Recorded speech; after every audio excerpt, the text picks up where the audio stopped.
Boom. Ladies and gentlemen, we are live. We are live on a sensational, super duper Saturday afternoon, evening, wherever you are. Maybe it's Sunday. morning. What? Sunday. You said Did Saturday. I say Saturday already? Yeah, Yes, you here we did. go. We're Sunday. still I'm living in stuck in yesterday. yesterday. We started yesterday. This is the second time we've been on live this day. So we are rolling through. We are the Wrestling for Life, folks. Multiverse United 2 today. Impact in New Japan.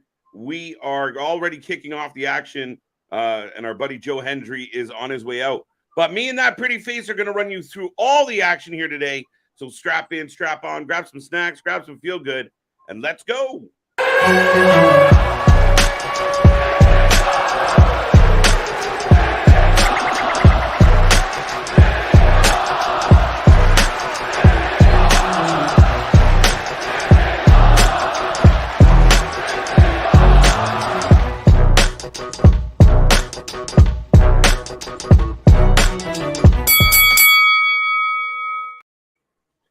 Ding, ding, ding. We are live and ready to go, folks. And I got Ricky Romero dancing to our intro music, so that's pretty good. That's pretty good.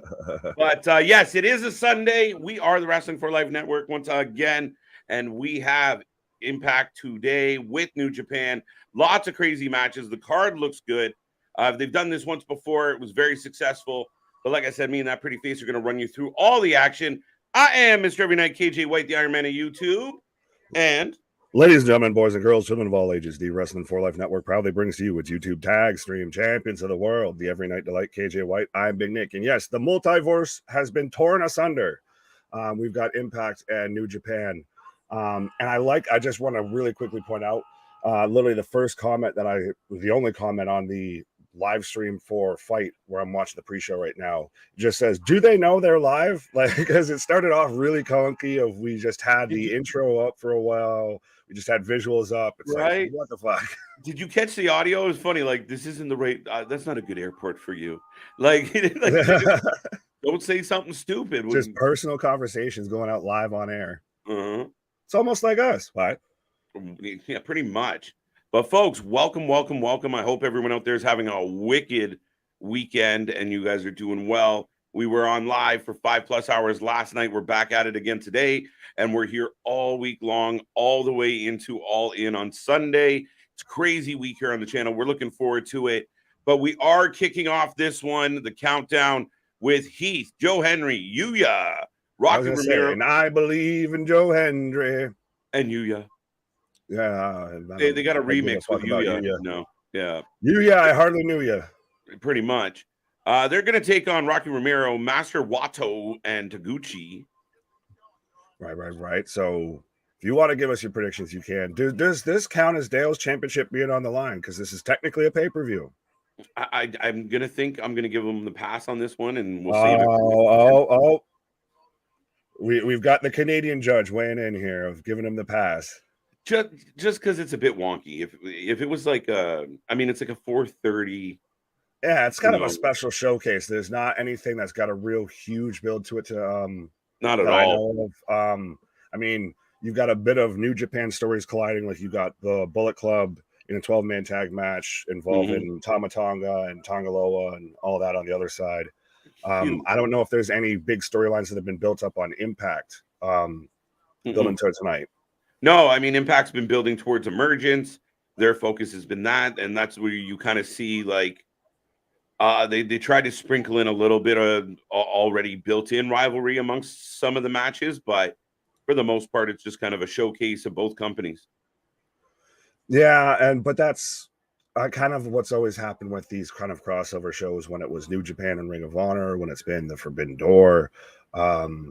It's more been a showcase than any sort of real continuity storyline building. Absolutely. And we're going to get Heath kicking this one off, I believe. Yes, Heath versus, we're taking on, he's going to start off for the heel team here.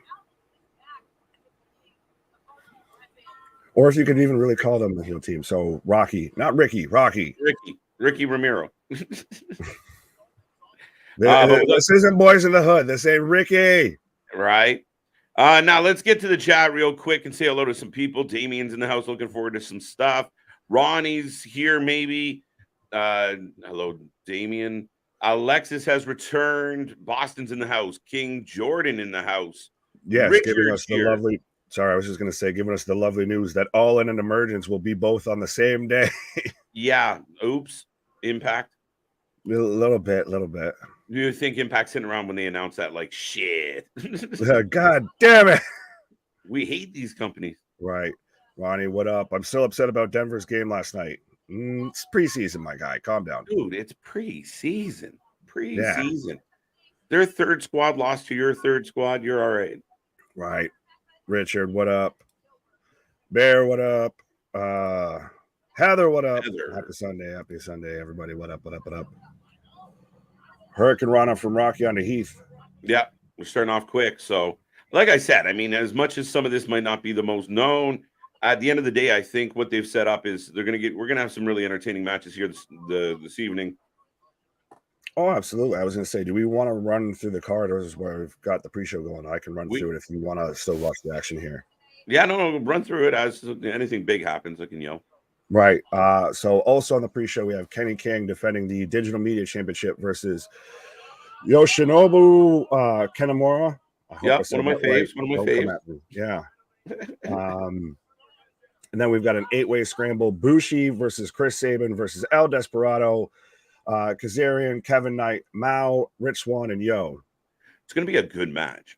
There's a lot of talent in that match, but yeah. It's their X Division match of the night, I feel a bit. Yeah, it's ass to the face. Pause. Rikishi showed up then? It's not quite. It's like little Kishi. Little Quiche. Little Quiche. Boston, what up? Richard's taking Team Romero for the W. Heather's saying she'll be here tomorrow as well. You should join us every night, Heather. Let's go. Another ass to the face as Joe Hendry comes in to be knocked down by a bum shot. There we go. Steve G, what up? It was a bum. We've got Catch 22, TJP and Francesco Akira versus TMDK, Robbie Eagles, and Kosei Fujita. I could go for some Vegetas. That works in so many different layers. See, Shrek reference. Layers. Especially if you're not new around here, you know that you mispronounce the fuck out of everything. So I'm like, did he really intentionally mispronounce that, or did he just fuck it up? Oh, you'll never know, my guy. Right. That's well, speaking of a name I don't think you can fuck up, we've got Dookie versus Sami Callihan. Want to bet? No. Yeah, that would be an interesting one. For more ways than one, I would say. Say that 10 times fast, and I don't think he meant Dookie. No, I don't know. Then we've got Leo Rush, who I thought was injured, yeah. And Trey Miguel versus Hiromu Takahashi and Mike Bailey. So that's instantly your New Japan junior heavyweight tag team match right there. Yep. Again, should be interesting. Should be fun. Oh, that'll be the next kind of really high flying, quick energy, really gonna pick the crowd up no matter what match. Right. So what's going on, CG? What up? And then we've got TMDK again, but this is Zack Sabre Jr. and Shane Haste versus Moose and Eddie Edwards in a tag team match, playa. Right? I don't know why they didn't just have Moose and Heath team up, but hey, I didn't book it. Yeah. And then I'm going to have to take a deep breath here before this, but we've got a 12-man tag match. We've got the Bullet Club, Ace Austin, Alex Coughlin, Chris Bay, Clark Connors, David Finlay, and Kenta versus the World El Fantasma, Josh Alexander, PCO, the DKC, and Gorillas of Destiny.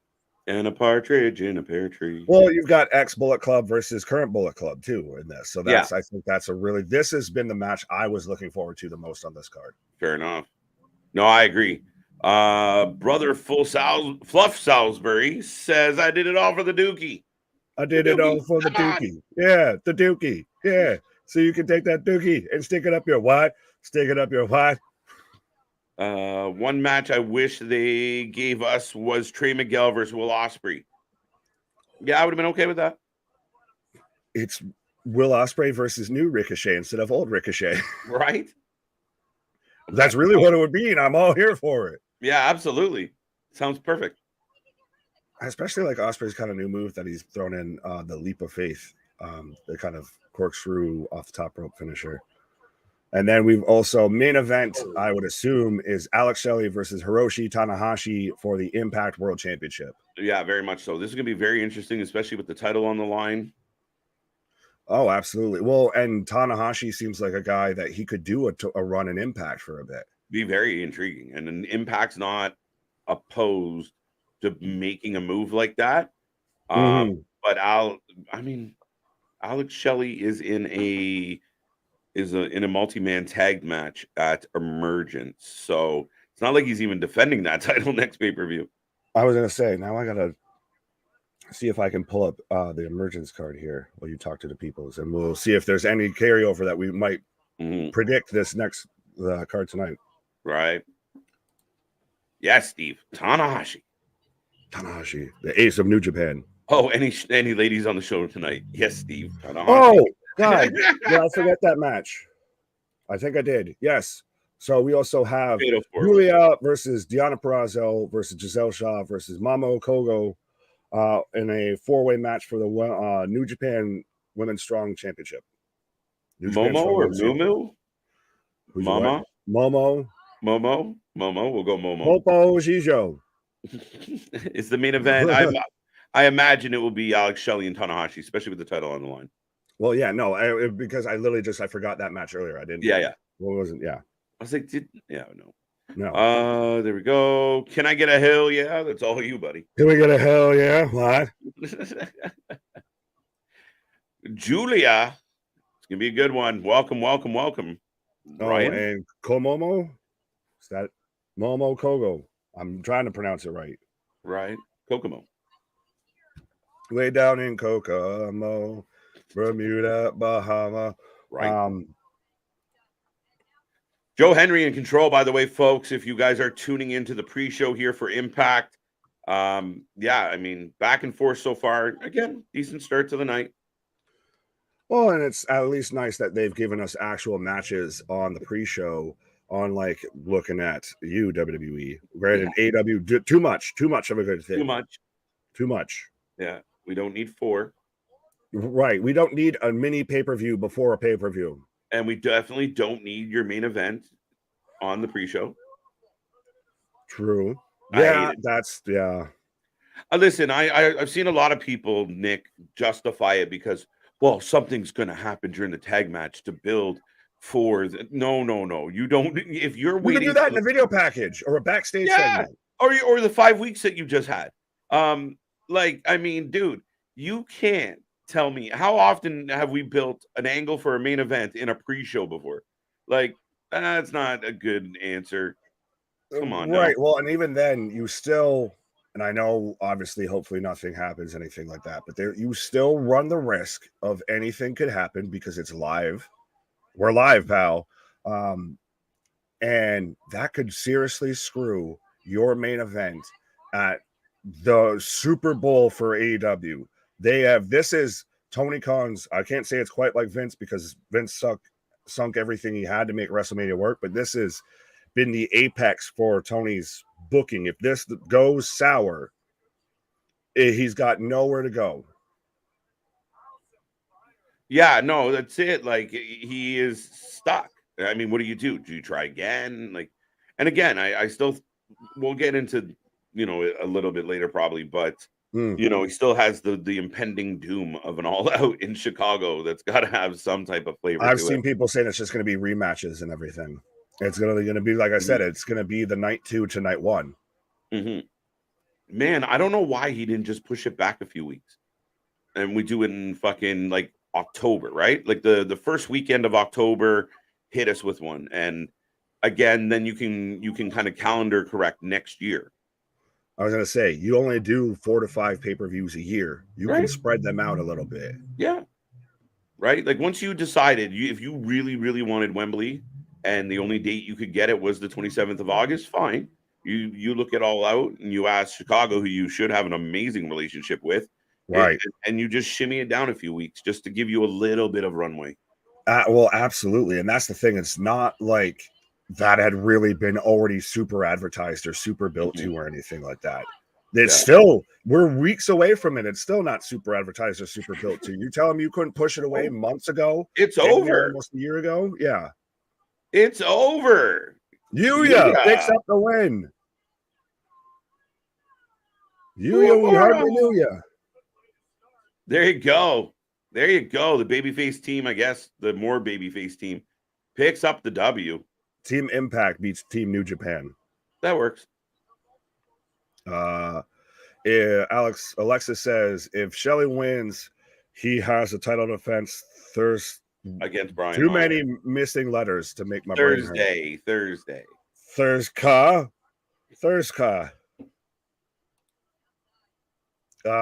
But well, here, speaking of Thursday, since you're here every Thursday with the lovely Miss Luna Havoc, Bear's asking, I don't watch much of Impact these days. How has it been since the JJ days? Shelley a good champ? So there you go, sir.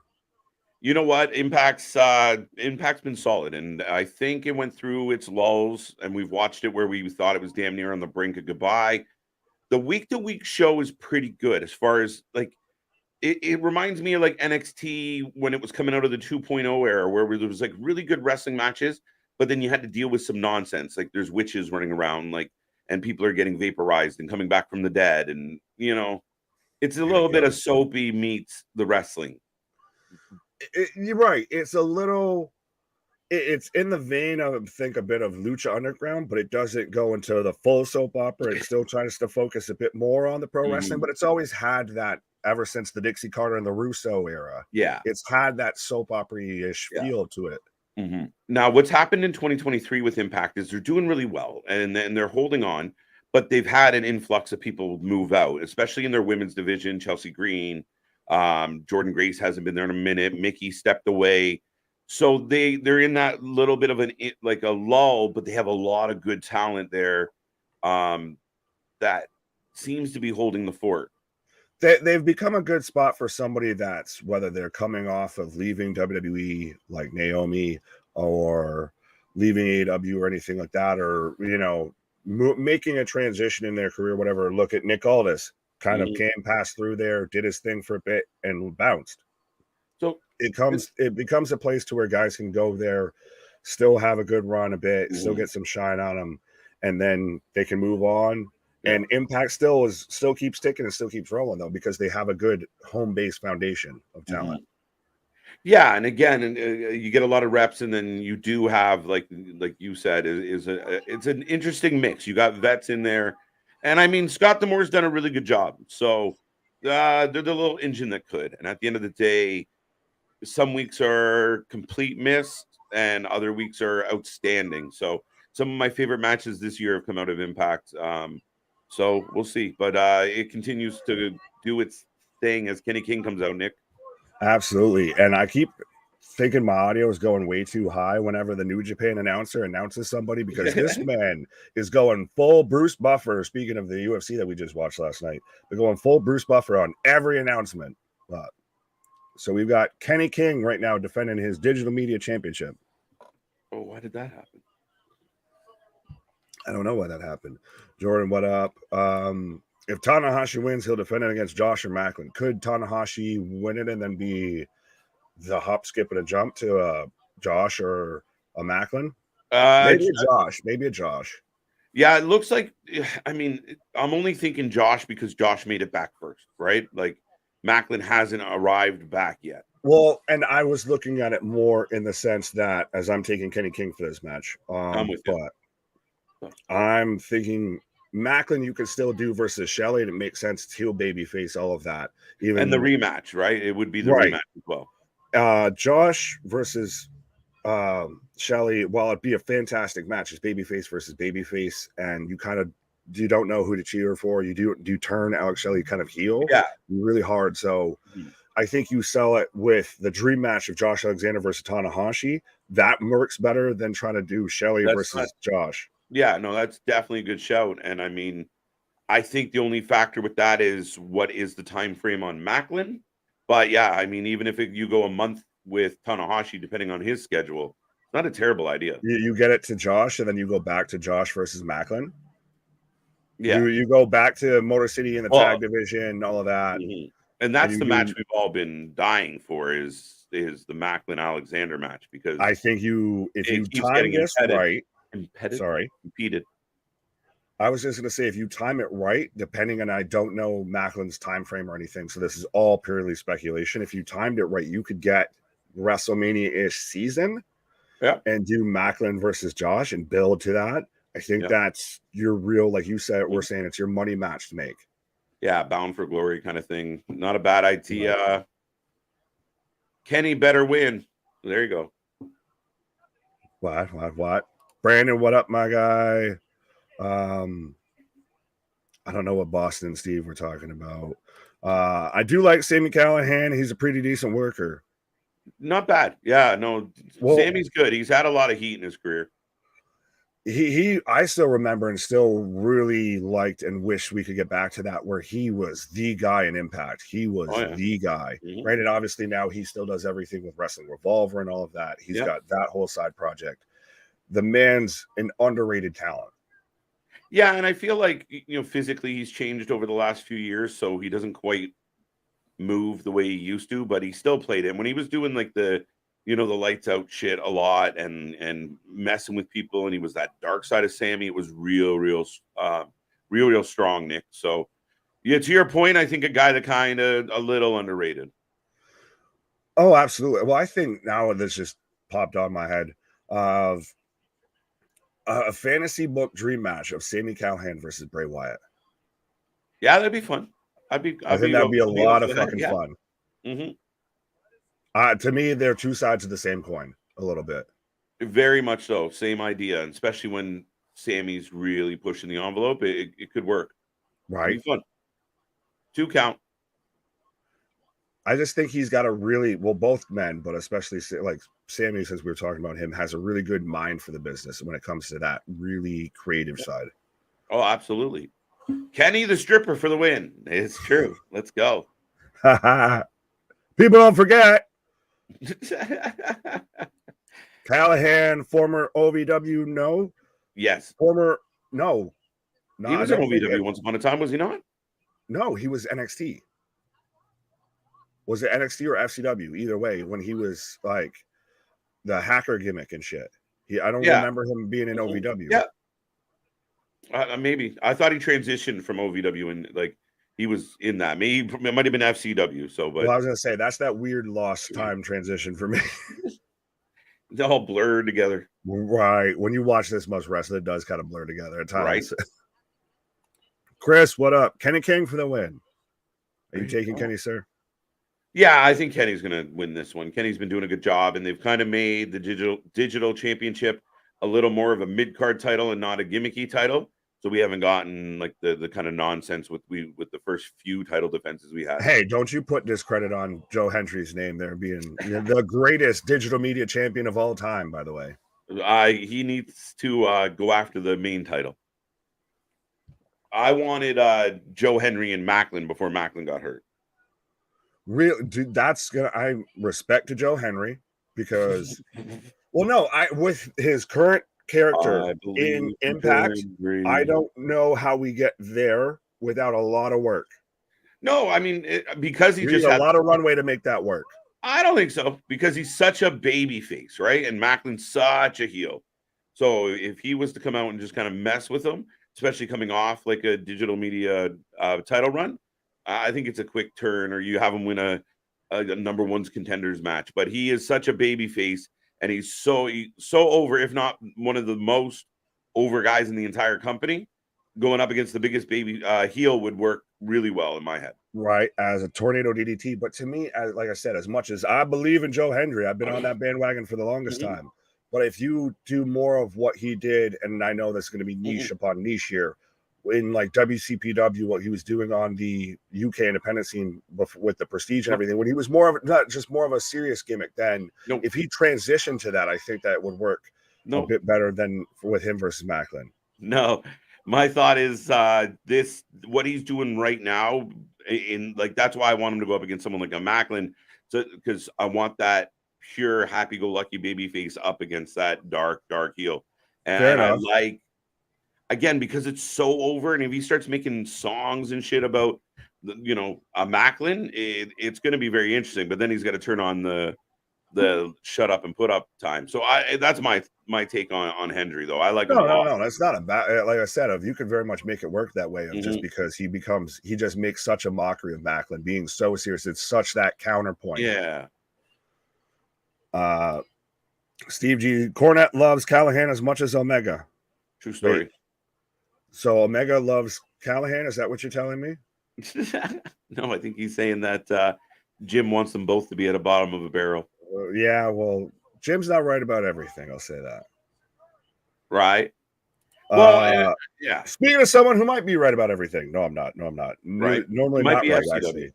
Well, We'll see. I think he is. Fucker. Kenny King is the type of guy I'd love to see have a run in AEW, but I know he wouldn't be used well.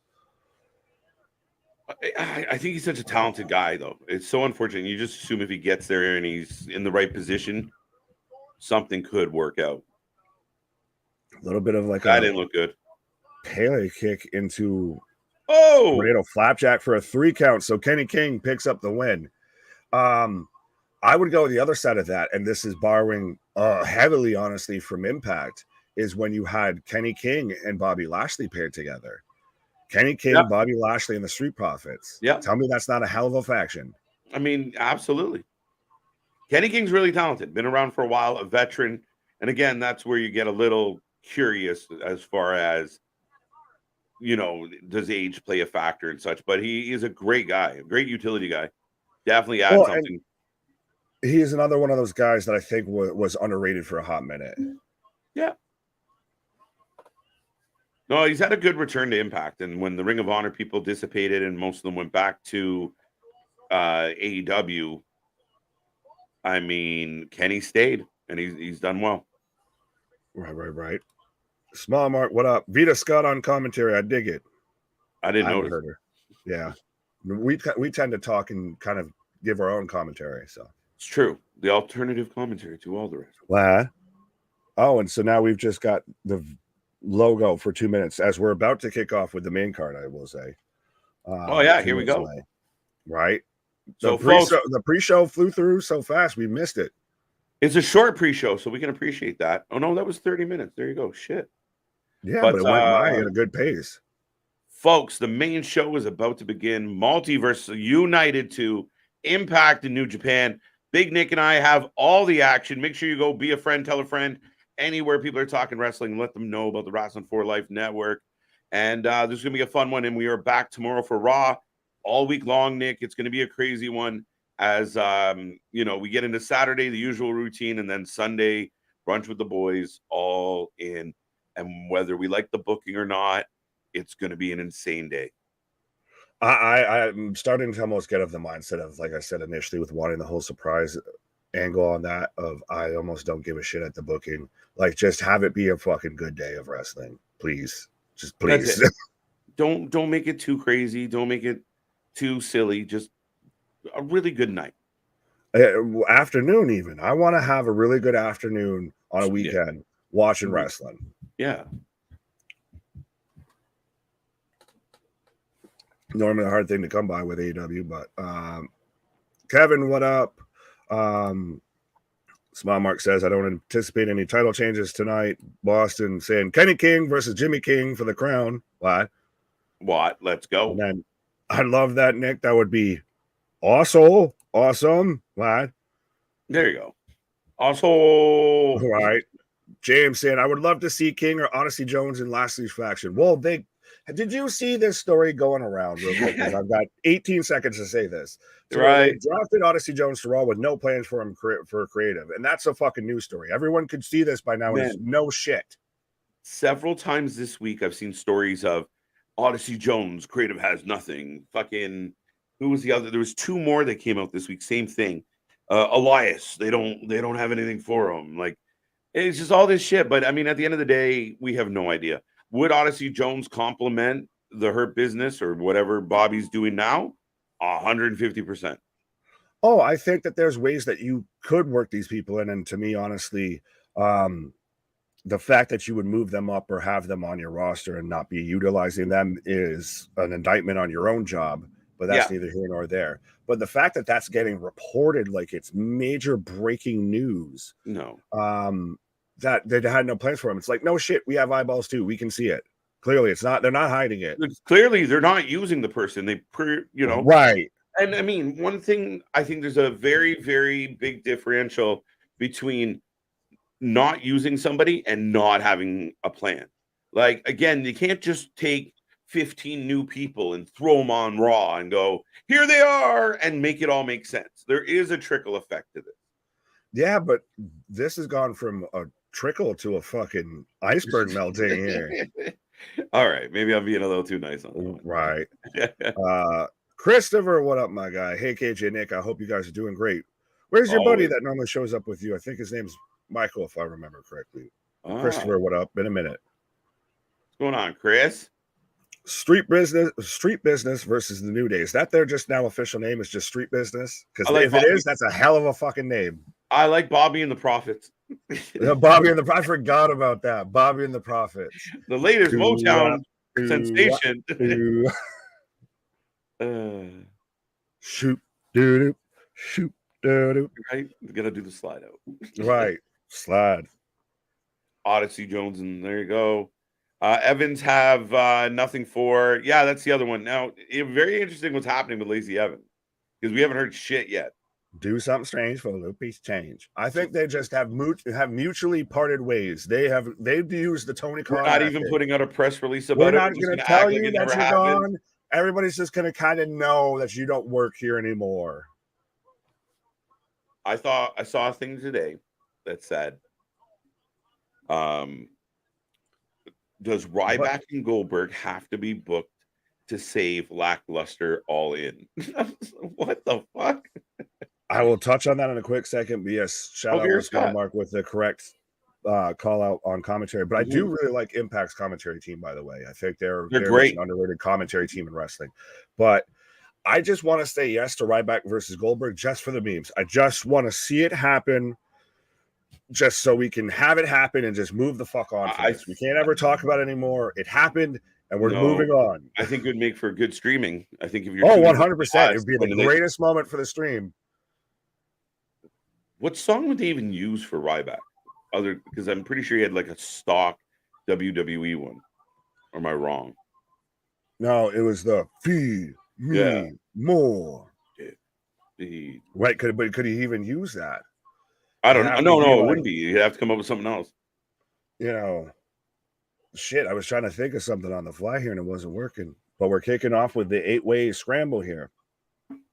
Yeah, this is going to be chaos, folks. As we kick off this show, make sure you hit like, subscribe. Make sure you join the family. Get in that chat. Don't be quiet. Who's in the scramble, Nick? Oh, Lord. You would ask me that right now. Well, they've got them all pulled up, but I can't read them all right now. Chris Sabin, Kevin Knight. I'll read it here in a second. I was just going to say, I just want to see Ryback versus Goldberg just for the memes. I just want to watch the car crash happen. But we have... Bushi, Chris Sabin, El Desperado, Frankie Kazarian, Kevin Knight, Mao, Rich Swann, and Yo. All right. Mao is in the ring. If you weren't awake, just listen to this New Japan ring announcer because good God. Fucking shot of espresso every time he announces somebody. No, he's going hard the whole way. Right. Odyssey Jones and Lashley's faction would be awesome. Yep. Bears in. On a side note, I'm attempting a thick Celtic braid on the old chin fluff tomorrow, complete with beard runes. I usually have my beard guy do it, but gonna try it myself tomorrow. How balling are you, my guy, that you got a beard guy? Well, I mean, you don't have a beard. I don't have a beard guy. I am my beard guy. Pretty much. I mean, well, pause. If we're going to go that way, yes, you are my beard guy. If that's what you wanted me to say, you are my beard guy. This took a direct turn. Right, but not in that way. I don't have a beard stylist. There you go.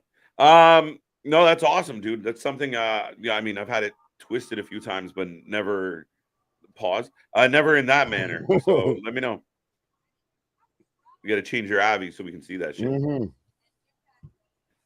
Here comes Rich Swann. Yamashita versus Violent Jack in the background, start of Homecoming Part 2. Yes, we do have that on as well if we wanted to peek at that. Oh, God. son of a bitch. Son of a... Yo, You're always good for we Daniel got caught up in the every UFC. show. Sorry, Nick. No, We got caught up in the UFC last night, but Cardona and Nylander come out in the fucking there's something strange in your neighborhood. Who you This gonna guy call? is Zack not Ryder. right. This guy is not stopping. Like I love it.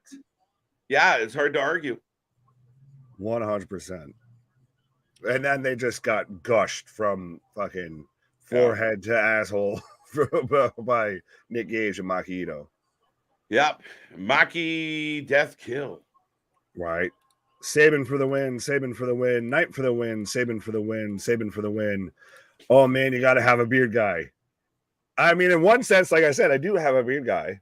It's just not a beard, not that beard guy. Nick's beard, well, the substantial beard. Whoa, this is not going to help you. It is a little newer, so maybe you'll get one. I'm a preemie beard. What? I just said newer.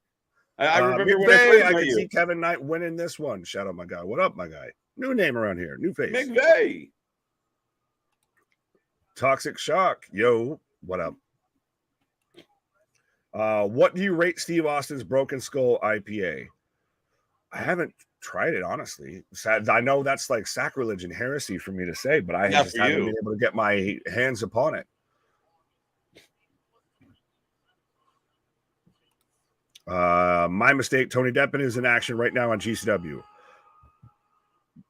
I've got Yo getting announced right now. Yo. Sorry, I'm just trying to log in. I'm in. I just bought the pay-per-view. Hope it's a good one. Let's go, Mark. Right. Will we have any matches that turn hardcore? Sami Callihan and is going to go hardcore on that Dookie. Pause. Wait, what the hell? I've got the world's worst bounty hunter coming out right now, Frankie Kazarian, the elite hunter. Listen, Frankie and Eddie they've been in this rivalry. I like Frankie, but him and Eddie have been boring as shit as a tag team, boring as shit as rivals. I'm so over it. Is it weird to halfway think that as much as we look at guys, say like Rob Van Dam and Jerry Lynn, who have been featured on AEW recently, okie dokie. But that guys like Kazarian, Eddie Edwards, now even Jeff Jarrett, Jay Lethal, etc., are kind of almost at, it feels like they're at that same type of vintage when it comes to the TNA aspect of it and everything, that they're so tied back to like the original TNA. Mm-hmm. They feel like they're of that same like vintage of like, all right, you're kind of, we've moved past you. We don't want to see this anymore. Yeah. We've seen this quite a bit. Yeah. I mean, he's a good guy. He's a good hand. Again, he can be kind of like the indie Dolph Ziggler, perhaps. Right. I can see Kevin Knight winning. No, you're good. I'm in. I just got that one. Haven't got that one or got that one. The former team of Leo Rush and Yo. Lee Ho. Yeah, well, there was Yo and Show in New Japan before that.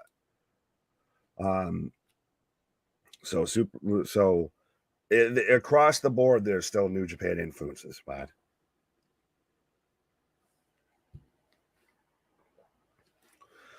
Jordan saying, happy Sunday, God bless. Absolutely, my God. What up? Happy Sunday, folks.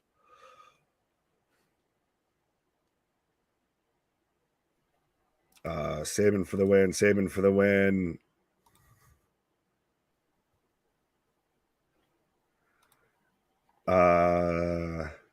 Saving for the win. I'm watching in the background. Tony Deppen versus GCW. Maybe I'll see if I can get that going. Lacey's contract ran out.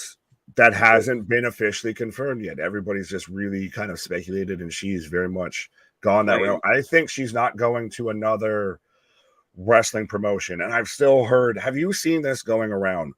And Ringside News, I saw specifically put this out, that WWE sources think Edge is going to AEW.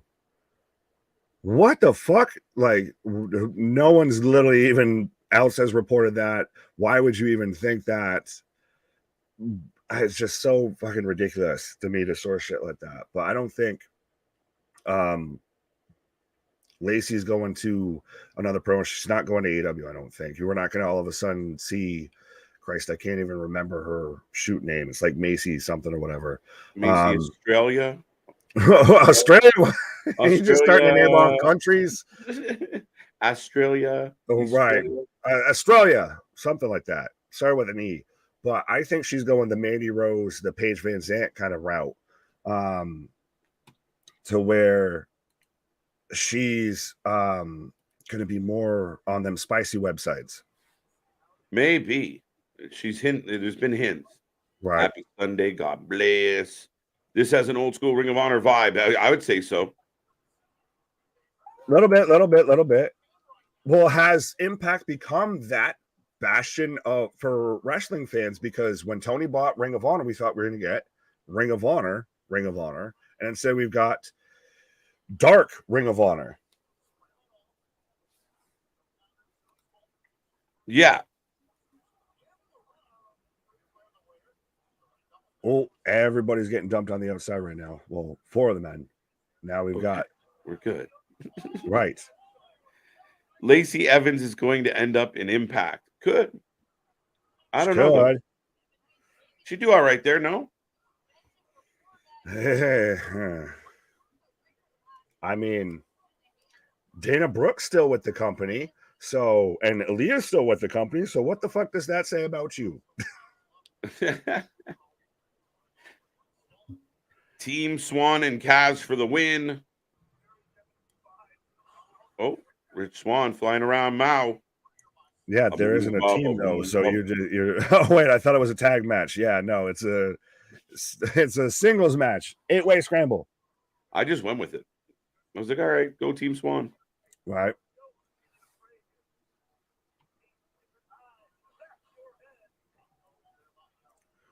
Ooh, drop toe hold or drop kick and then kip up by Yo. Looking like he's a member of Ravens Flocky with these fucking denim shorts that are patchwork, by the way. Right? Up and over. Kind of fucked up that hip toss into the cartwheel, but. Right. Oh, that's interesting. Like turning frog splash, like standing elevation. Right. I'm going to take Chris Sabin in this one, by the way, if I haven't said it yet. I mean, he seems to be the most reasonable. I'll take. Who will I take? I'll take Bougie. Bougie. Yeah. Well, no, that's Jay Bougie. We interviewed him. I'm talking about Bougie. Bougie. That's what I said. Do you not understand the words that are coming out of my mouth? Do you understand the words that are coming out of my mouth? Oh, shit. No, not you. You is blind. What's up, Rocco? Jeff, Jerry. What is happening in your life? I mean, I still love it. This man's fully committed to the gimmick of he's going to go with a Avi picture that 100% fits what he's talking about, and I'm fine with it. Right. Yeah. Look at those 2 shysters and swindlers there. The greatest grifters in pro wrestling there, Dixie Carter and Jeff Jarrett. Right. Actually, well, no, you're missing the trio there. It's the 3 horsemen of the apocalypse instead of the 4. Yeah, where's the other one? Yeah, you got good old Vinny Rue. Vinny Rue sounds terrible.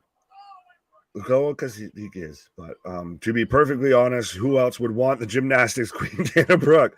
Tony Khan would sign her in a fucking heartbeat just because she's ex-WWE. Yeah, perhaps, and then bury her. Oh, that was a little botchy. Now he just forget about her. That was a little botchy, but we got there. Mm-hmm. My God, nobody understands the words that are coming out of your mouth. What's up, my guy? That's a perfect username right there, my guy. Right. What's up, my guy? How's it going? Yo, yes, the person in chaos. Yes. Your thoughts on the storyline of Impact versus Global Force Wrestling? To me, it was terrible. I think to everybody it was. Not in a to big Jeff way. Jarrett because it made him a fuck ton of money. That's true. Yeah, This man managed to double dip within the same company. What the fuck? Oh, we got everybody. Human centipede. He's holding on to the rope. We had literally a chain of submission holds. I get it has its place. I personally don't like it. A lukewarm clap from the crowd on this one, as all the men are getting up now with one dude in the middle. Oh, they're all just stomping the shit out of my pick here, Bushi. Bushi having a rough night. Yeah.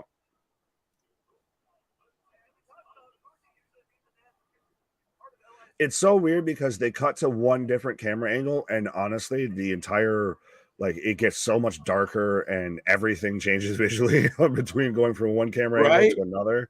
I thought 100%. I was fucking the vitamins for a second there, but no, it's literally their cameras. No, it's definitely got their lighting isn't great especially on the floor cam.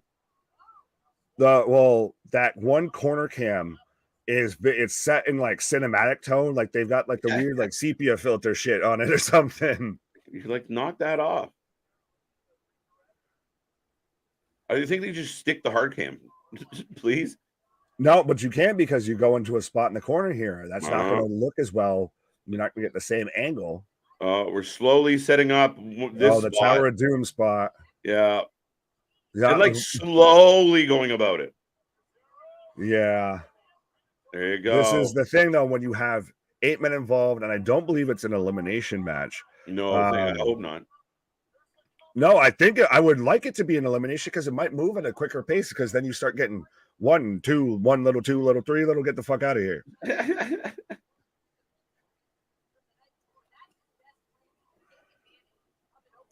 Double drop kick. Where is Josh when you need him? No, he's going to be in the co-main, I hope. Yes, he is. Funny as shit watching my bulldog wake up from his Girl Scout cookie oil made from trimming sleep. Dude loves his vitamins. There we go. Even the dog's on the vitamins. Now, if only I could get my cat to enjoy the vitamins. Calm that. She might chill down. The fuck out. Amen, brother. Cutter. Is Josh clear to wrestle? Yes, he's wrestling, like I said, in the co-main 12-man tag. Yeah, he came back. Right. Saban for the win, says Jason. What up, my guy? Sami Callihan versus Nick Gage. Ooh. I feel like that probably has happened. I feel like that's happened.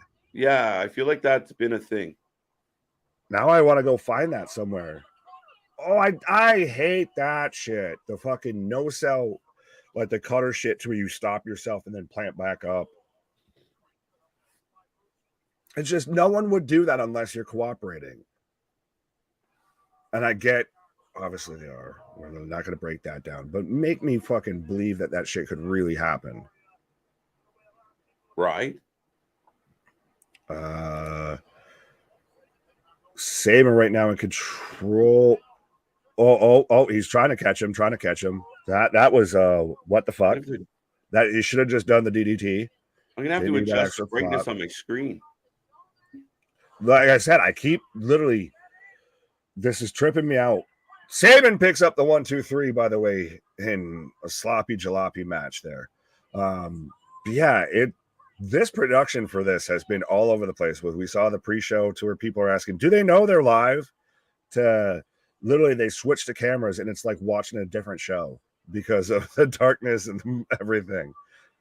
Literally the whole camera shot's entirely different. Not angled, just presented entirely different. No. Yeah, it's not even close to the same lighting, the same feel.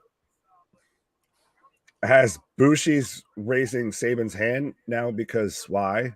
Because things. Oh, he missed him. Oh, Bushi. Are we going to get some follow-up? Well, we're not getting it out of emergence because we're getting Time Machine and Josh Alexander versus Bully, Brian, Moose, and Leo Rush. So Right. Babushi taking out Chris Sabin. Thank you for your winning. Right. There's a miss to the face. Another mister. Right. Called the miss. Yeah, you did, buddy. Yeah, well, it's always been a kind of a Japanese trope. I'm still always pop for it. I like the spot, you know. It's always interesting. I like how we've even had the breakdowns of different mist colors. Speaking of a man who's getting lost in the mist, out in the abyss, another Impact wrestler. KJ's taking a pause for the cause, but I like how we even broke down at one point the different effects and everything from the mist colors. Like black is like way worse than blue, or red has a different effect than like if there's a green one, shit like that. But so we're first match through on the main card right now. We're getting TMDK, Zack Sabre Jr., Shane Hayes versus Moose and Eddie Edwards. So TMDK versus Team Impact. So give me your predictions in the chat, folks. Who you taking? I guess I'm going to go with TMDK. And is anyone else upset or surprised or intrigued that Zack Sabre Jr., who obviously has a deal with New Japan, but has also worked with Impact, is one of the biggest stars on the UK independent scene and has been for the longest time, much like Will Ospreay, is not on the All-In card. That to me is such a missed opportunity. I get we could have Joe versus CM Punk. Cool. I'd almost rather take a build between Joe and Zack Sabre Jr. of technical guy versus powerhouse, and maybe we get something else with Punk. Dude, give me Punk Hangman on fucking All In.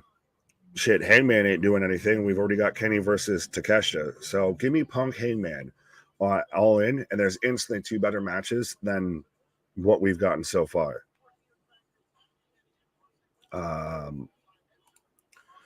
Victory Road, Bushi versus Sabin, perhaps.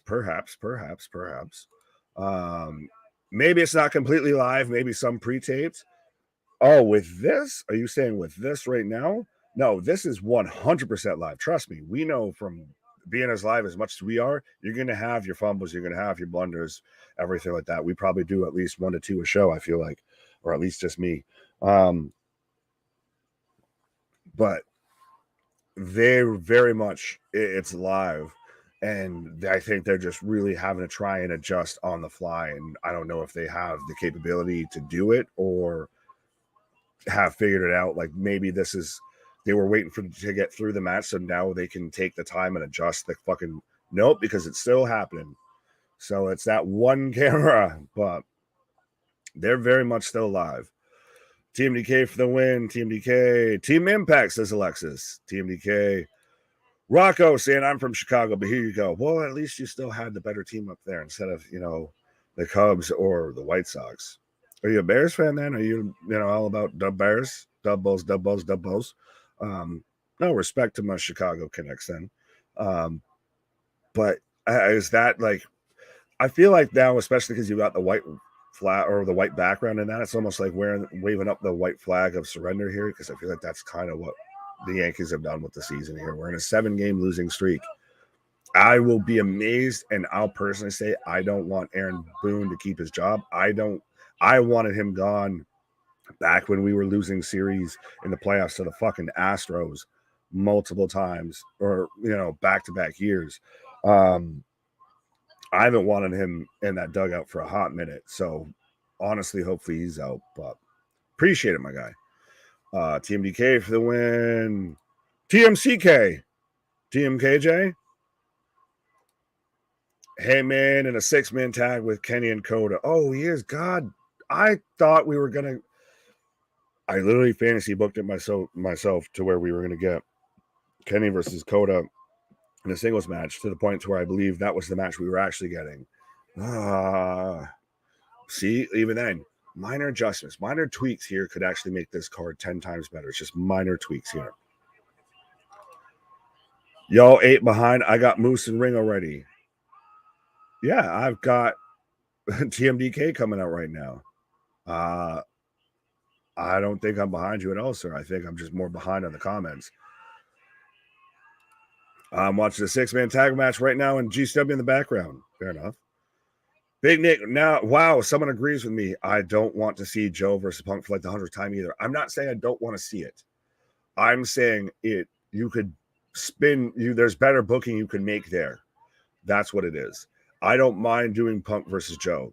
I just don't think if you're going to make All In, if you're going to go all in on All In and you're going to make it the biggest show you fucking got in the tank, the biggest fucking round in the chamber you've got, then go big or go home. If you're going to do it, fucking do it. If you're not, don't do it. Hey, I'm a Cubs fan. Well, I'm not disrespecting, the Cubs or anything, McVay. Like I said, we like to peacefully disagree on stuff. We always are up for the discussion, everything like that. And I'm sure, I'm probably one of the few Yankees and Bills fans in the chat here or on stream. So you can have that. Not even what I'm mad at. Nick, would you want the Yankees to rebuild? You can't. You can't do that at this point because you've already spent so much money on Judge and everything. You can't rebuild at this point. You have to retool and you have to be willing to open up them pocketbooks.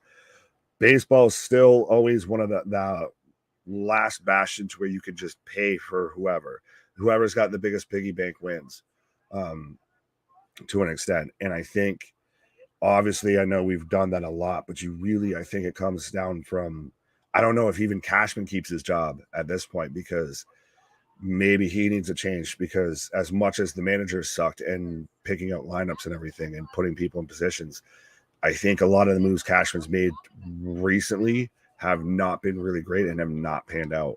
So maybe you have to rebuild as far as the in-house, as you can't rebuild too much on the lineup unless you're going to start opening the fucking pocket strings, the purse strings there, which I think they need to do.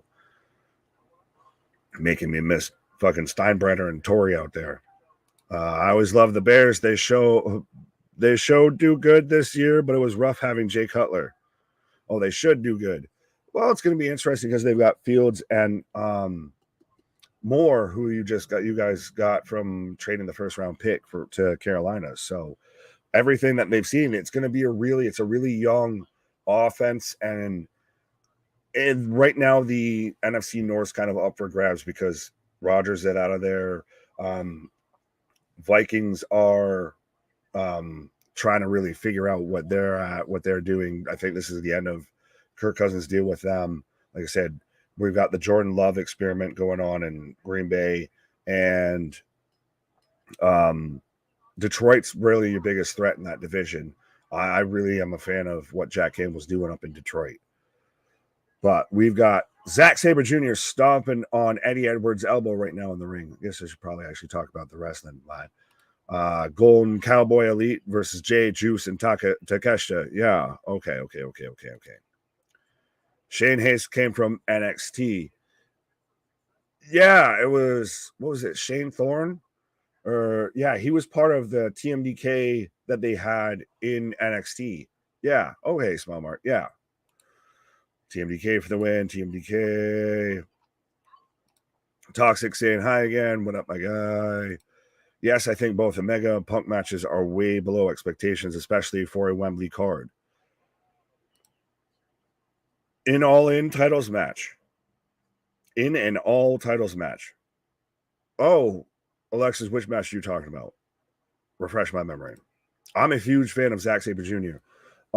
Damon, I agree with you. I think he's a guy who, like I said, he's to Will Ospreay's, I don't know what his out and outright comparable would be. I guess the first thing that popped to my head would be Kenny Omega. He's got the technical prowess, the high flying, the capabilities, the personality and everything like that. Zack Sabre Jr. is the Daniel Bryan to him. He's the super technical, never puts on really a bad match, never has really a bad showing, has been anywhere and everywhere, really just kind of stays more to the indie scene, two count, was big in Rev Pro, was big in Progress, all of that. I'm a closet fan of Zack Sabre Jr. Probably not that way that I wanted to put that, but I got there. I got Allen as my QB for fantasy, Nick. I know you love that. I do appreciate that. I'm in a fantasy league myself. Picked up a team in a dynasty league that was already existing, so I got some rebuilding to do there. But I've got Aaron Rodgers as my starting quarterback, and I've got Anthony Richardson as my backup. I'll take a poll on the side note, or if you're in our Discord or anything, if we want to do a Wrasslin for Life fantasy football league, we could do something like that. That sounds fun. Alexis, it's Dan Campbell, Detroit Nick. Yes, I believe I said Dan Campbell. Did I say Dave Campbell? Did I say Dave Thomas? Like Wendy's. TMDK for the win. TMDK as Edwards going for 1, 2 count. This Wednesday on Dynamite, we are getting to all in matches before the pay-per-view. I don't know. TK is booking that. What? Joe versus Punk versus Saber versus Ospreay. Doing too much. If we're gonna split those, I'd split those and I'd do Saber versus Joe and I'd do Punk versus Ospreay. Granted, I feel like Punk would be really interesting to see Ospreay try and work with Punk there. Yes, it would. Let's do it. I'm down. So I guess I post this as you just popped. I saw it. I heard you. I think it's a great idea. There we go. What's the Discord? I want to do that fantasy draft. So, well, we won't do it in the Discord, but I can send the Discord link here. If you want to say hi to people, if you want to give your prediction on this match, I can do that real quick. I'll drop it in the chat here. This is the part where you talk. All right. While you're doing that, TMDK for the win. Yeah, man. This match is rolling on as Moose makes the tag to Eddie. Are you taking TMDK or are you taking Team Impact here? Are you going Moose and Eddie? I'll take Saban won the last one. I'll take Moose and Eddie. Okay, I'm taking TMDK. Yeah, why not? Now, and I'll ask you this because you want to pause when I brought this up. Are you surprised that Zack Sabre Jr. is not on the All-In card? A little bit, especially with his presence in Ring of Honor. And to be honest, they had been flirting with Joe versus Zack Sabre. And I think that's what I would have preferred over Punk. Absolutely. And then we could do Punk versus Hangman. And then we can do Kenny versus Takesha. Hey, there's 3 singles matches right there. There you go.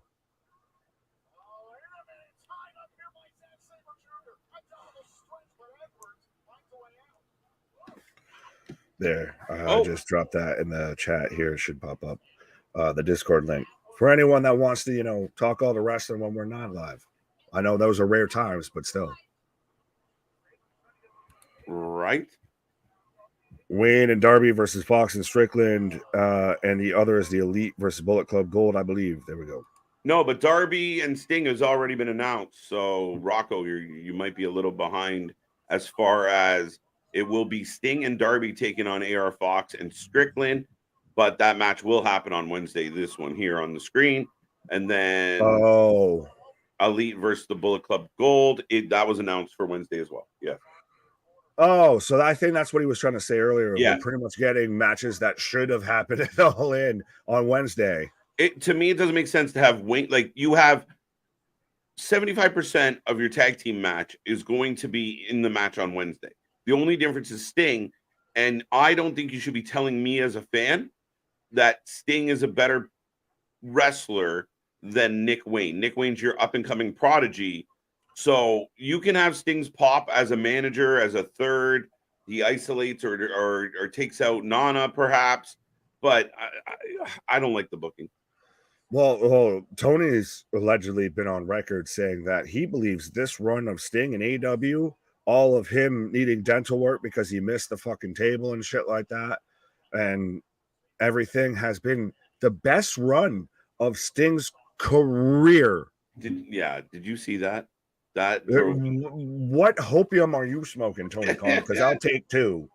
Yeah, I responded to a tweet that I saw saying that where drugs are bad. Right. Just say no. It's easy, okay? But yeah, I mean the best. Oh, No, Blue Thunderbomb. good match. Good match. Right.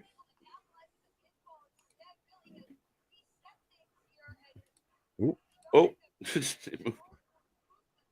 We were getting first Samoa Joe versus Shane Taylor for the television championship. I still want that match to happen too. Shane Taylor's another guy that could be utilized on Dynamite that would help the product. Collision. Give him to Collision. Take him on Collision. I would love him on Collision. Mm-hmm. And again, Shane Taylor would have been a good fit for Keith Lee. If you had Keith Lee and Swerve still together with the Shane Taylor, now we're talking instead of the Embassy that, I mean, we saw them do a job this week. Gates of Agony lose to Nick Wayne and Darby, who, I mean, combined total is one of their legs. Tony Khan or anyone that works at AW, if you're listening, give me Shane Taylor Promotions on AW Collision. 100%. Absolutely. Absolutely. The guy is a vet and an absolute beast, as Christopher points out. Right. That's the thing that's frustrating is there's so much talent. There's so much opportunity. There's so many people around that if you put them in the right positions, they could benefit your overall product on a Wednesday and a Saturday for all things being equal. And instead we're getting more Jericho, more of the same shit, more dumb shit. It's unfortunate. He's Tony Khan is an action figure collector, and he only likes to play with a couple certain action figures. The rest he doesn't want to take out of the box. Right? No, pretty much. That Zhang fight last night was incredible. It was. Almost as incredible as Sugar Shane, just two-piece and Aljamain. Yeah, it was funny because some people that I know we talked before we went on the air tonight about the quick stoppage. We're like, Limos took like 400 shots and yeah, the odds. She didn't even she barely cracked 20 strikes throughout the entire 5-round fight. 5-minute rounds, folks, and only landed maybe 20 punches. Yeah, the only thing you can say for the lady was, man, she got some guts because she took a beating. Do you have it? Guts. Right? She felt like she went through 100 rounds, Nick. Like I said it initially, and I didn't mean it in a hyperbole of she's going to make it out of 1 round and feel like she's been through 5 already. Yeah. Well, by the time she got to the end of the 5th, she was like, she's like, I'm done. I'm retired. When did this octopus show up, and why does it keep hitting me? Just punching me out of nowhere. Oh, Moose just tried to catch Zack Sabre Jr., but now he's got himself caught in almost a triangle. Never mind. Oh, he thought he was going for the Rampage Jackson moment here. The Kata Hajime, the Coquina clutch, the reverse chokehold. Oh, Zach's hooking Moose's arms.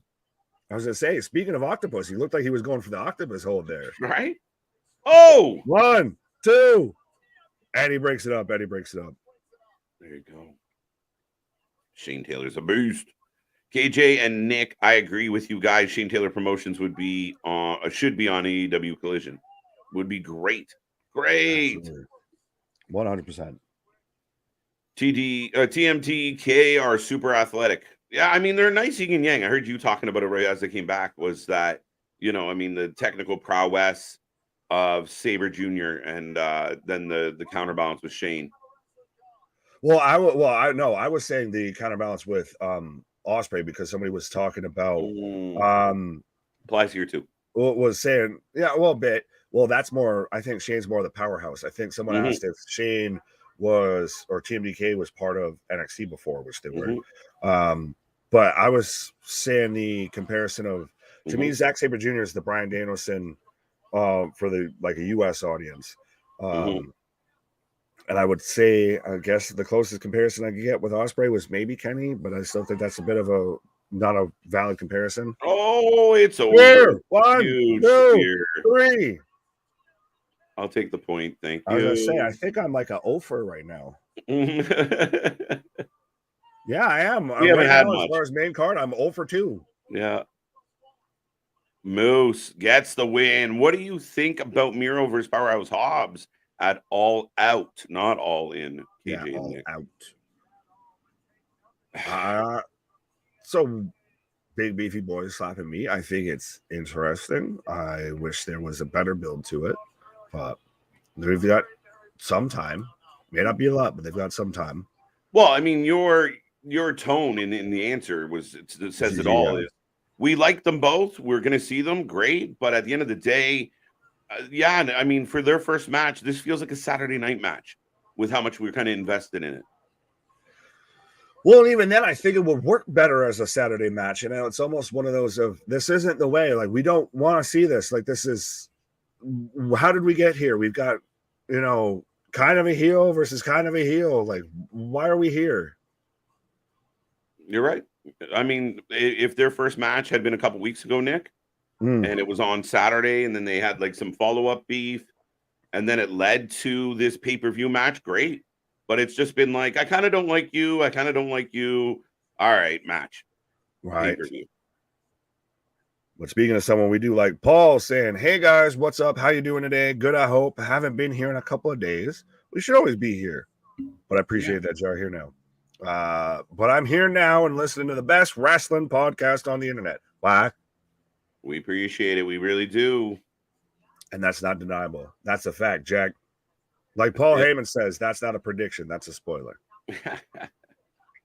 It is true. Damn true.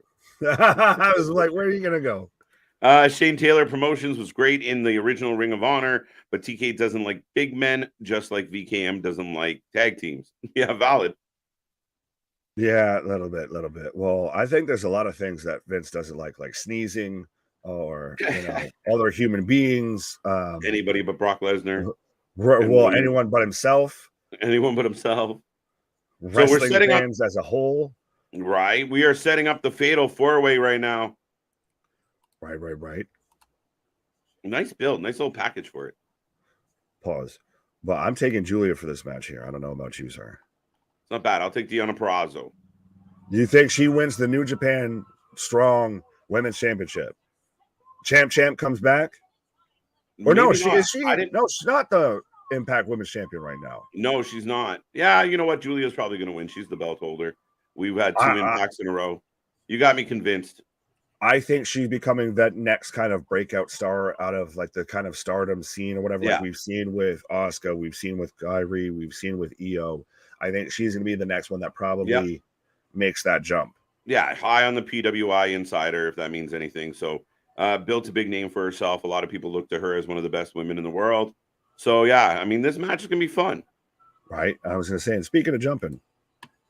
Oh, all right, folks, we're rolling along. Nick's going to take a pause for the cause, and we're getting into the next match. If you're just tuning in, make sure you get your predictions in for this match as I got Momo coming out to the ring. KJ and Nick, you guys are funny. Thank you, Christopher. Appreciate it. Julia for the win. Yes, that makes sense. Does Trinity cost Deonna this match? Maybe not. I'd be very intrigued if she did. Trinity's played it very babyface. So her kind of costing the match would surprise me.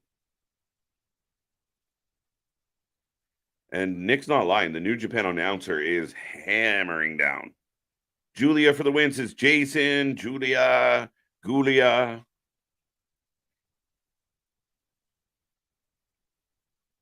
La, la, la, la, la, la, la. Here comes Giselle Shaw. The quintessential. Coming to the ring, folks. And again, keep the chat going. Whatever's on your wrestling mind. Let's go. Kevin also going with Julia. How you doing, Kevin? Hope you're well.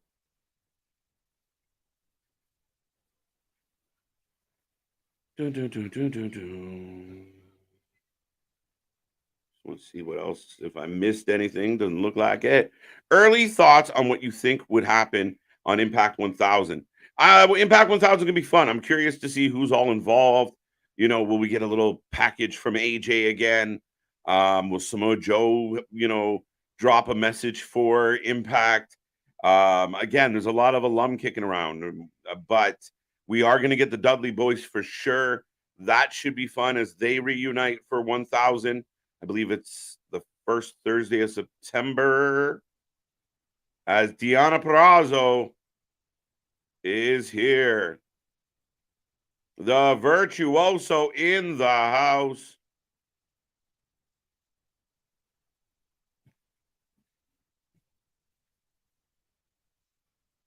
Good to hear. Good to hear, Kevin. What's up, KJ and Nick? How do you feel if T's on Collision last night? Who you think is joining? Oh, I mean that's funny. It took me a second there, Chris, to put it all together.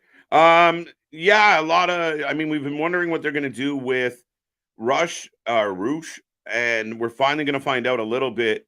It would be very interesting. I mean, Andrade, you imagine, would be somewhere in the vicinity, perhaps connected to it. Yeah, I'm thrilled to see them finally moving the needle on this one. Team, yeah, get the tables. We're definitely going to get that moment. We'll probably get a WhatsApp and all that fun stuff as Julia making her way to the ring.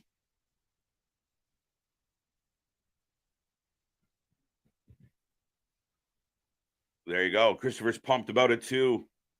Lagato. Sup, Jack? How you doing? How you doing? Do you think Nia Jax may wrestle in another promotion this year? I don't know. I mean, still kind of rumors and hints that she may go back to the WWE. I think because of her history and whatnot, I think she feels pretty close and connected to the WWE. So if I was to guess, that would be where I would imagine we see Nia Jax again, if anywhere. But I mean, if the WWE is not interested, I think Nia Jax would be a welcome addition to any women's division, including AEW.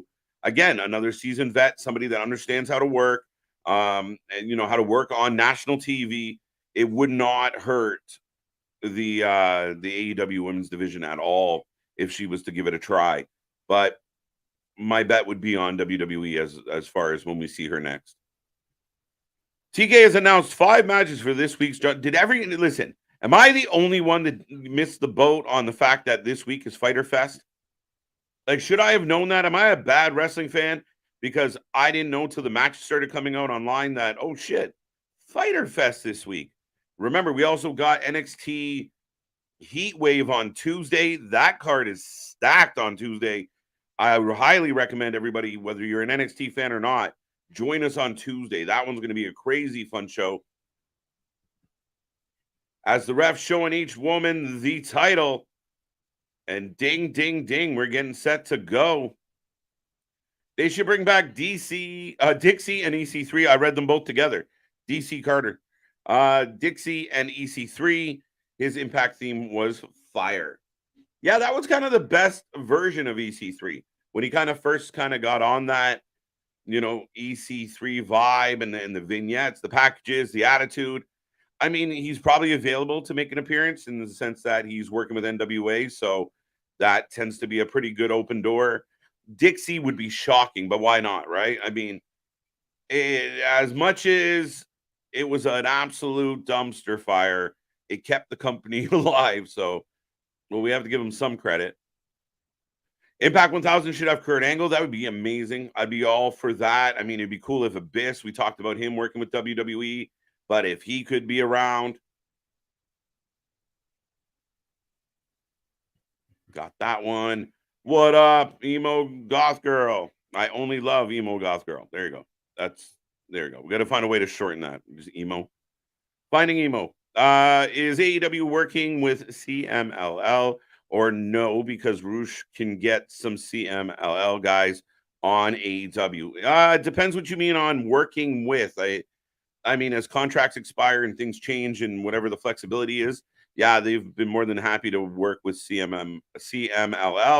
The only time they run into trouble is when they are doing anything with New Japan because of the strained relationship between CMLL and we're getting lots of cheers, and AEW. But all right. The ladies building up now. Giselle trying to get the crowd going. And it looks like all 3 women are going to have none of it.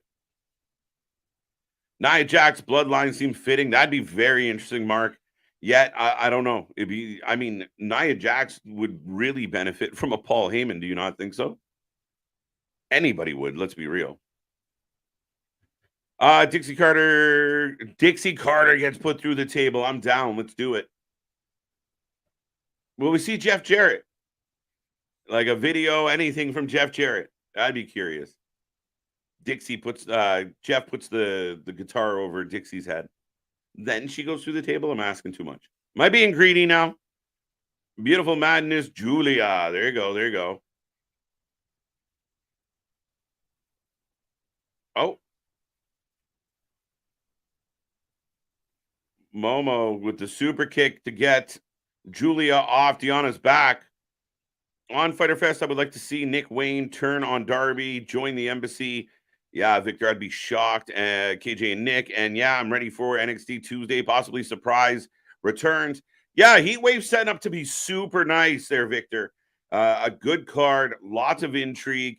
And yeah, other returns, other moves, another step in any direction of the storytelling that they're trying to put together in NXT. I think it's going to be real fun on Tuesday. I do not see Nick Wayne turning on Darby. I don't. I think it'd be kind of weird. I don't know how well it fits. And I still think it should be Nick Wayne and Darby at the pay-per-view, but that's just me. I'm watching Commander vs. Dragon Kid right now in the background. This is going to be a high-flying match. Yeah, I mean, it's on the background, Damien, but at the end of the day, you know what the match is going to look like. But Giselle in control of Julia. Impact 1000 should get Elix Skipper, a veteran from X Division. Yeah, part of Team Canada. I'll be totally down for it. Still to this day, one of the most watched and talked about clips in Impact history was the Elix Skipper off the cage. Specifically, the Hurricane Run off the cage, not just him. WWE let Shinsuke wrestle Muda earlier this year, probably because he was going into the Hall of Fame. Absolutely. You scratch my back, I scratch yours. But would Triple H allow AJ to make an appearance on Impact? Maybe not an appearance. Maybe. I mean, I was surprised when Shinsuke happened. Anytime the WWE kind of does something like that, it's a bit surprising. So, yeah, I would think I'd be a little shocked. But could they kind of greenlight the idea of, a little hi, I'm AJ Styles, I was there once upon a time kind of package? Maybe. Christopher Daniels, maybe a return of Curryman. I don't see the second part of that, Jack, but Christopher Daniels, another great shout, another veteran, another guy who made a huge impact in Impact, pun intended, I suppose. As Deanna set up Giselle, going for the Queen's Gambit, no luck. The Texas Chainsaw Massacre video game looks really good. It does. I will say that. I will agree with you. It does look fairly good. That being said, the match to make you, to advertise it was anything but good. My stream isn't working for Multiverse, so I'm now watching GC. There you go. I'm still my Impact's working quite well. So, yeah, that's unfortunate, my guy. Sting teased Joker last Wednesday. I thought that was very interesting. Could Joker Sting be the reason or the thing that turns on Darby? That's kind of what I want. Joker Sting's kind of sick of the kid hanging off him. Lead to Sting's retirement. Darby retires him. Jeff Jarrett guitar, then power bomb to Dixie. I get my wish. There you go, buddy. That's what I'm saying. Go big or go home. If Nia Jax came back to the bloodline and Heyman got her to be champ, Bianca could be kept as a baby face to Nia Jax heel and continually chase. Yeah, it's a fair shout. I mean, though I am kind of intrigued about the potential Bianca heel turn, just because I think Bianca's got something.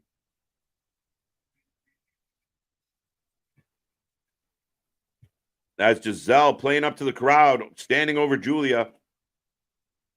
James Storms, Chris Harris, I could see that for sure.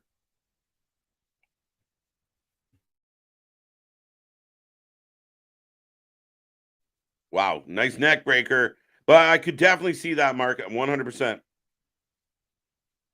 I'm watching DCW because I can't afford to buy Multiverse on pay-per-view. There's a lot of pay-per-views, Damien, but that's why we will keep you up to date on everything going on here at the Multiverse and all week long for all your wrestling. You know that. Everybody knows that. Nobody covering more live wrestling than the Wrasslin for Life Network. As Giselle gets stopped by Deonna and Momo, and Julia back up for the superplex.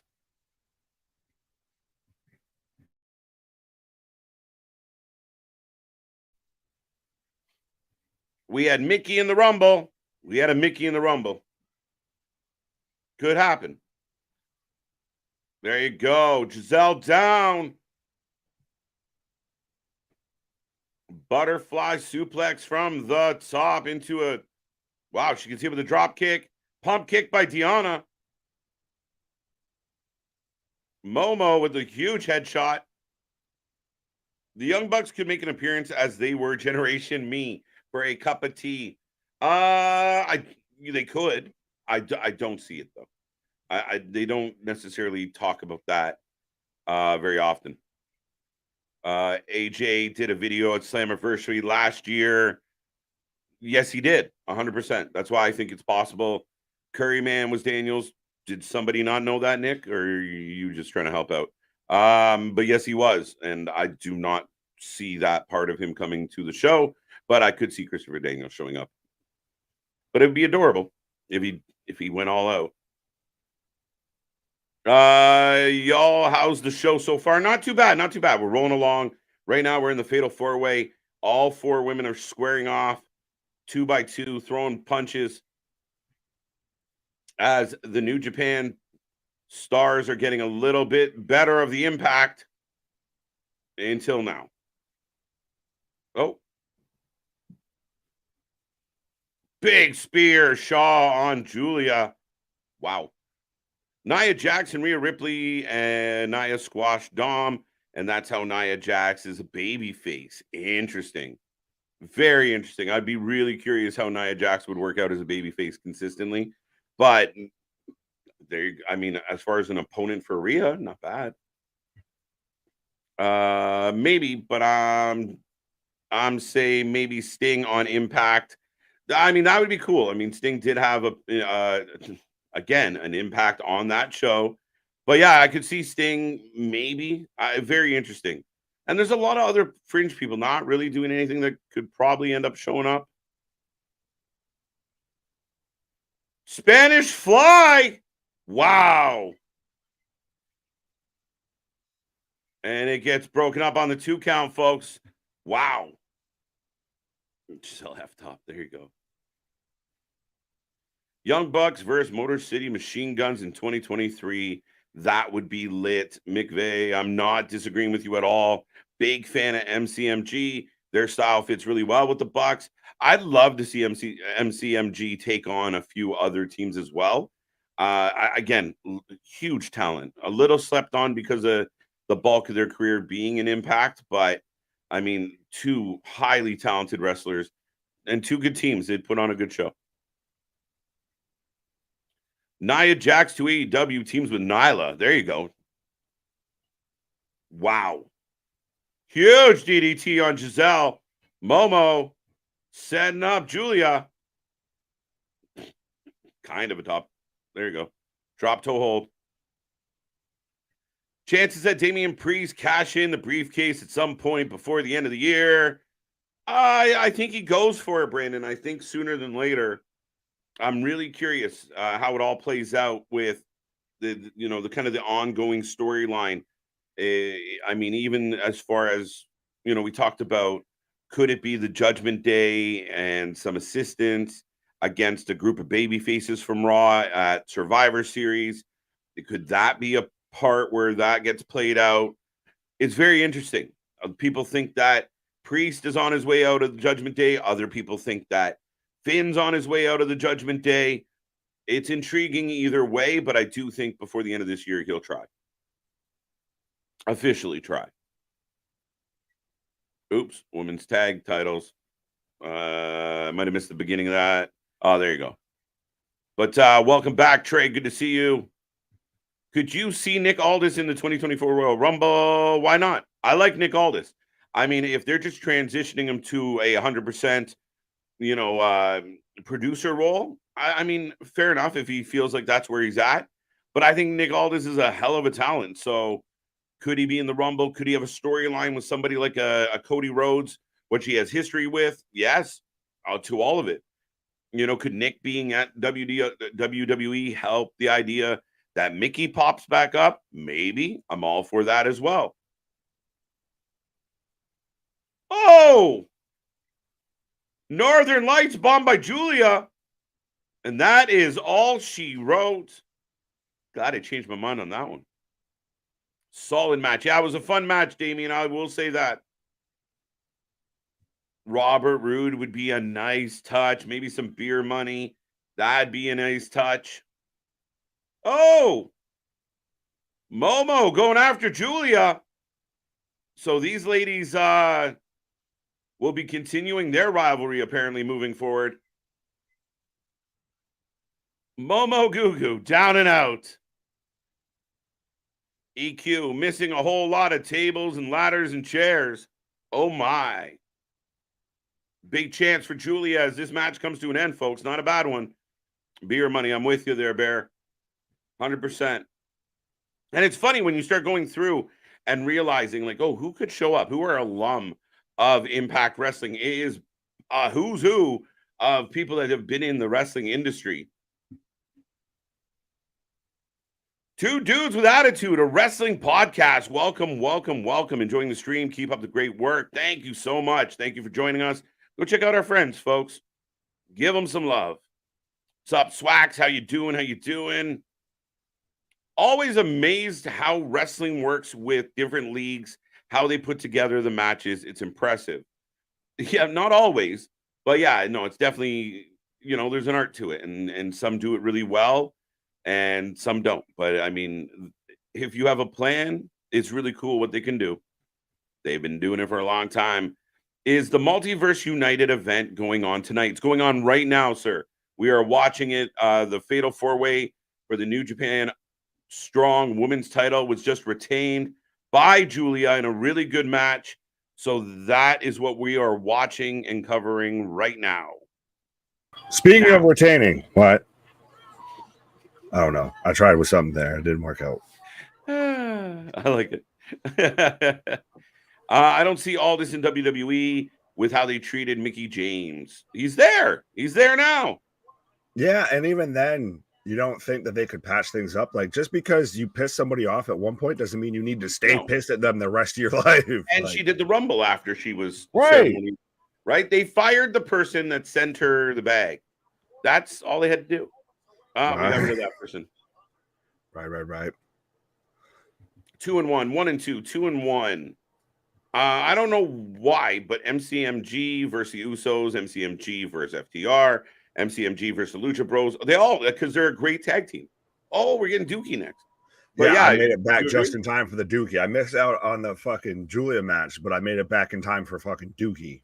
He did it all for the Dookie. Wow. Right. Who won the New Japan Strong Women's Championship match? Julia did. Julia. Jakov, no Mercedes. No. Ankle injury. No. Mm-hmm. Now there's a lot. That's a cool bit of an intro there, the feature presentation. Right? That's very New Japan style.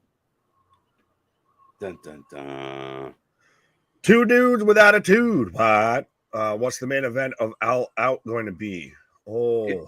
It's got to be MJF Cole, right? Probably. Like, it has to be. Sammy's out here. That would make the most sense. But it's trying to predict Tony Khan's booking is throwing a dart against a dartboard and realizing you were playing golf the whole time. Would he make something like the Stadium Stampede the main event? No. Couldn't do He that. could fuck around and do CM Punk versus MJF or CM Punk versus Jericho gets the main event with Ospreay. Oh, don't you put that evil out there. Drink it in, man. Don't you do that. Could you imagine how upset? No. I will put it this way: if that ended I up being won't the watch main the event, show. I won't watch the show. I will boycott the main event. Protest. Well, no, if we still gave them our fucking money. Yeah, touche. But yeah, I mean, around here is Tabernacle, sir. Tabernacle. That's very true. So, I mean, my thought would be that your biggest star, your best storyline going into All Out, it's kind of got to be that. Yeah, well, especially if does it not then fit that a lot of people have said it's going to be pretty much rematches and everything, especially when it's a week later, that you have your main event is a rematch from your past main event. It'd be very intriguing. Like, could they do something like Cole beats MJF at All Out, but loses it back to him at All In, or vice versa? I almost feel like that's so fast, and to do that, but then you get that double-edged sword because. Sorry, go ahead. No, I'm just curious, and just to kind of add to your answer, would that make it more likely for you to tune in to see All Out, knowing that they're going to turn around and do it again?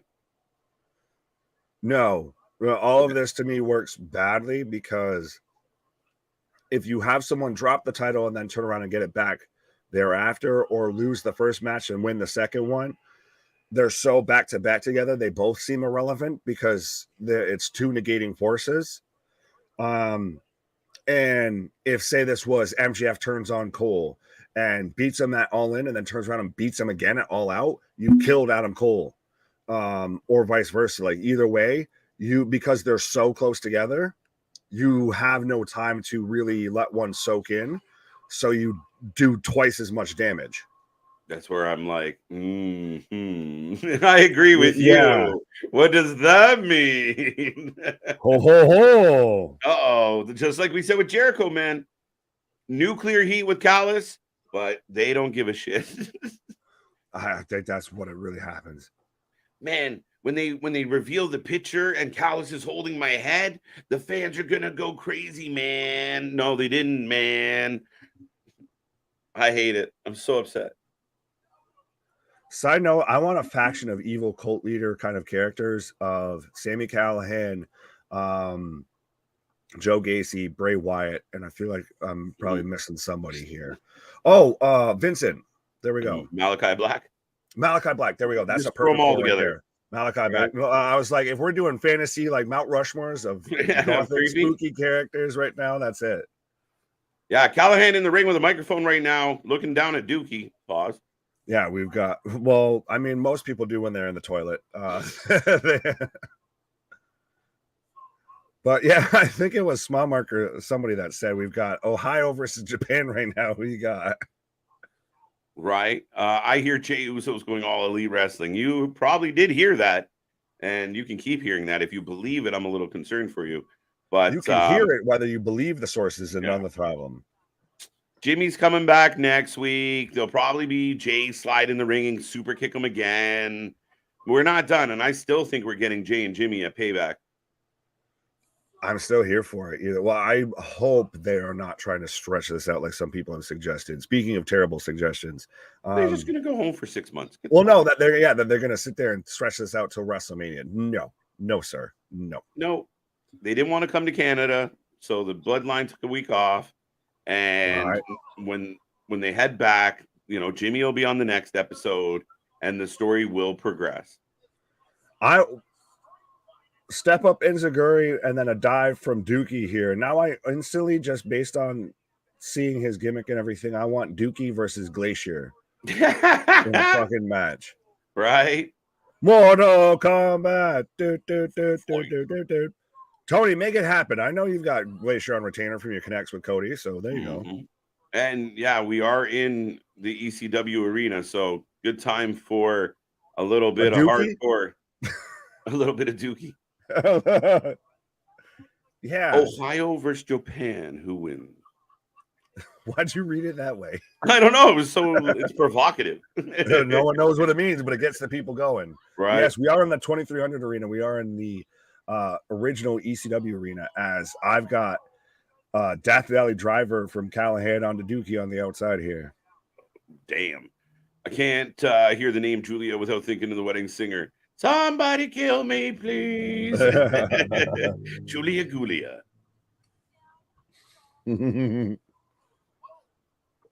They said all out, not all in. Who said what to who? Who's on first? What's on second? Yeah, now we're just. Yeah. Oh, they were asking about the main event of All Out, not All In. Right. Well, we were trying to figure it out and basing it off of the main event of All In because it's a fucking week after the other one. Yeah, clearly we have no clue. I mean, I don't think Tony knows. To be honest, I don't think Tony knows. It's so hard to say because, again, it's not like you've had certain storylines building that aren't going to be on All In, so you can kind of presume they're going to be at All Out. I have no idea. It's probably going to be, I don't know. Who outside of the FTR Bucks match and MJF Cole had any of these matches initially on your all-in bingo card? When you heard that they were going to do Wembley, they were going to do a big show in the UK and everything, had these matches pre-picked on your bingo card? Fucking nobody. Not even the one who owns the company. Right. And again, I said it. I said it on Wednesday. I'll say it again this week. We've got an 8x10. We're using an 8x10 as a weapon, folks. Oh, we're gonna. Is he gonna Johnny Cage and just whoop his ass, pin him, and sign it, and drop it when he just leave it on his chest, right? Yeah, I mean, I don't.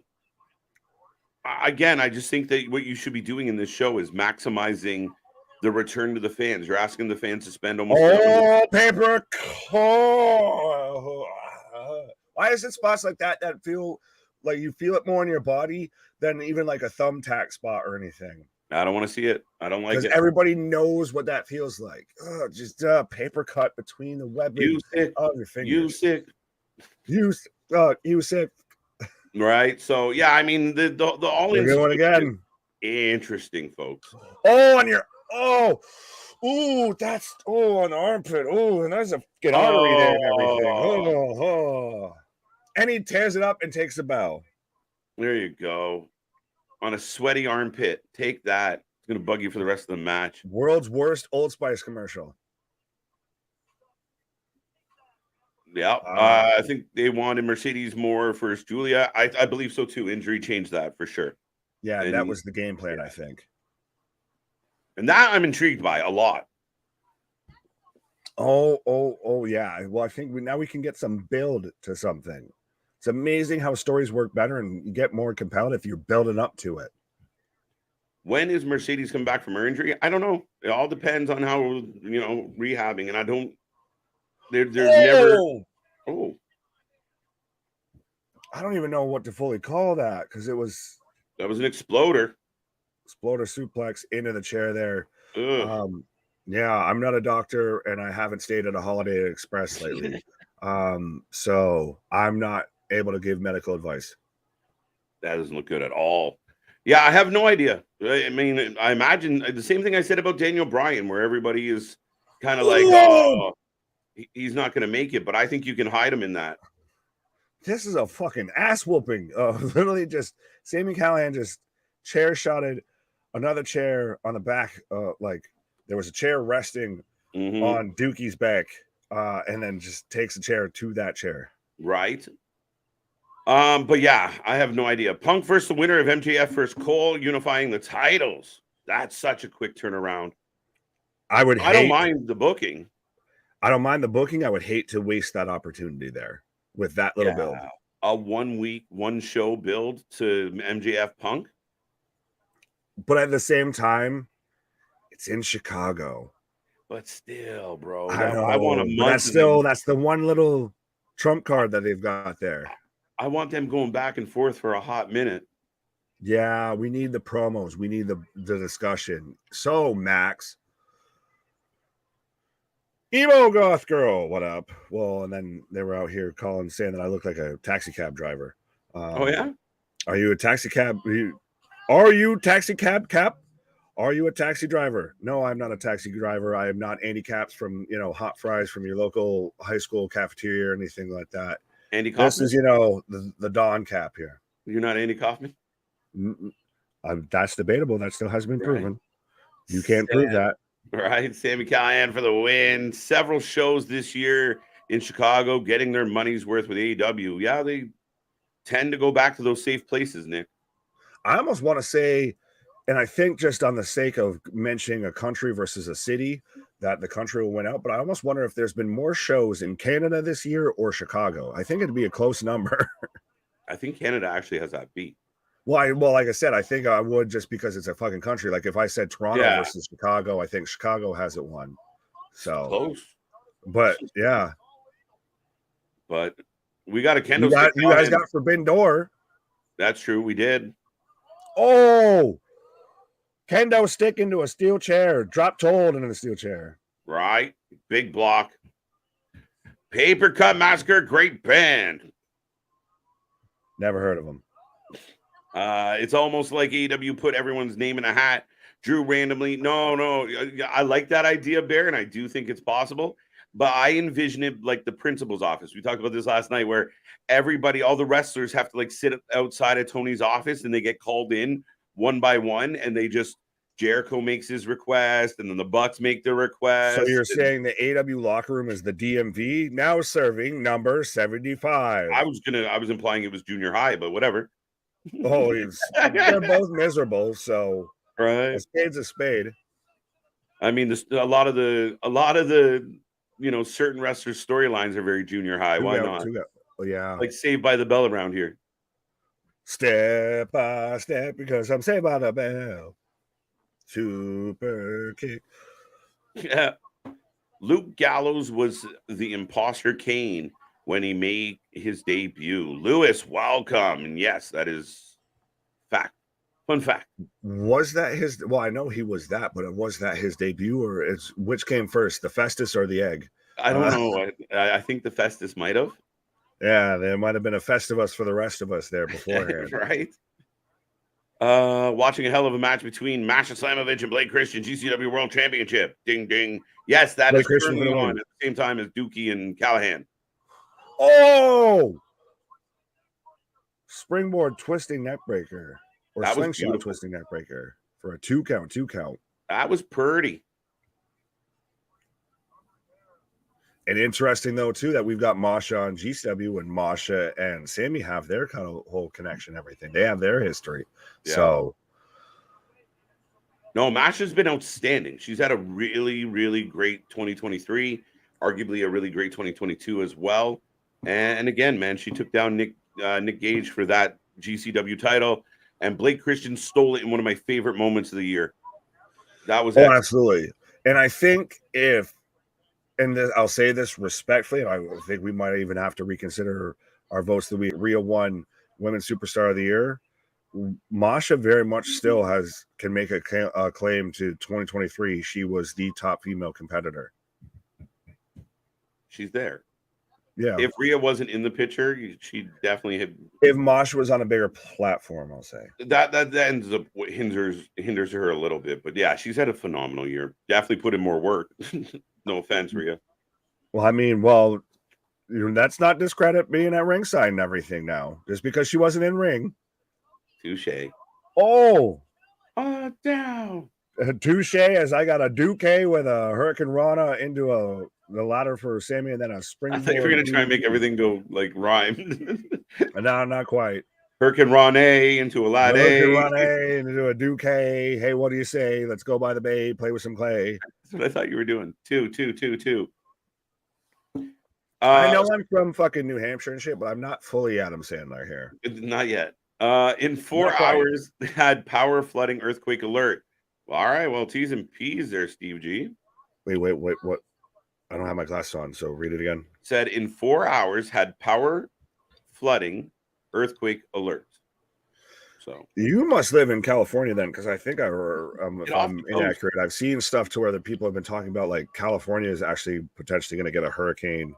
And God knows how long. And much like Hurricane Hillary, us on the Northeast, we know how to prepare for like a northeaster or a snowstorm or whatever. Like it's one of those of they haven't known how to prepare. Like they're not prepared for some shit like that. Be like if all of a sudden we had a tornado or something touchdown, we don't know how to deal with that shit. Yeah, no. Generally, you're not. In my neck of the woods, we don't get a whole lot of crazy shit. So when crazy shit happens, it kind of shocks the system.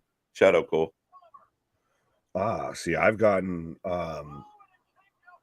microbursts, which are the closest you can get to a tornado touchdown without a tornado touchdown. Yeah, I've had hurricanes, I've had nor'easters, all that. Yeah, you get some hurricanes. I've lived through a couple. Not here, but they happen. Fair enough. Anyways.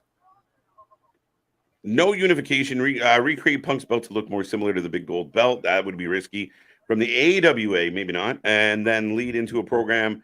I like the idea of keeping them apart for a while. Like keep it like this ongoing thing. And I love him defending the real world title. Yeah, you do. That's the thing, is that's why, as much as we love the booking, to do it in a week afterwards is the worst decision you could make. And you're giving us too much too soon, because you've got so much meat on the bones here. What? Go ahead. You're not convincing me that it's not going to happen. That's like everything you're saying. I'm like, that's the thing, though, is literally you spin a dial, and that's what could happen for that day. Yeah. Chair bridge powerbomb coming up. Very much maybe going back to that kind of ECW style era here with this. Strong can interrupt the match, and then they build it up, creates layers, also makes Chicago fans mad, which I find hilarious. No, I think Strong and the Kingdom, if they do get involved, it may be more initially with the Ring of Honor tag title match. I really do think that there could be the potential if they get involved in the main event. I kind of worry. I hope they don't, but it feels like they've been building that with Roddy throwing his temper tantrums and acting like the High Wayne girl.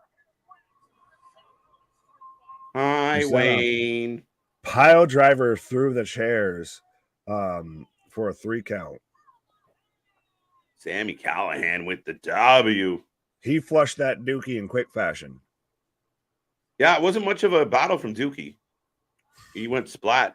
Yeah, he was no Mr. Hanky. Right? Sammy for the win. Accurate. Tutor. Or is it Tutar? Like Reptar? I don't know where we're going here.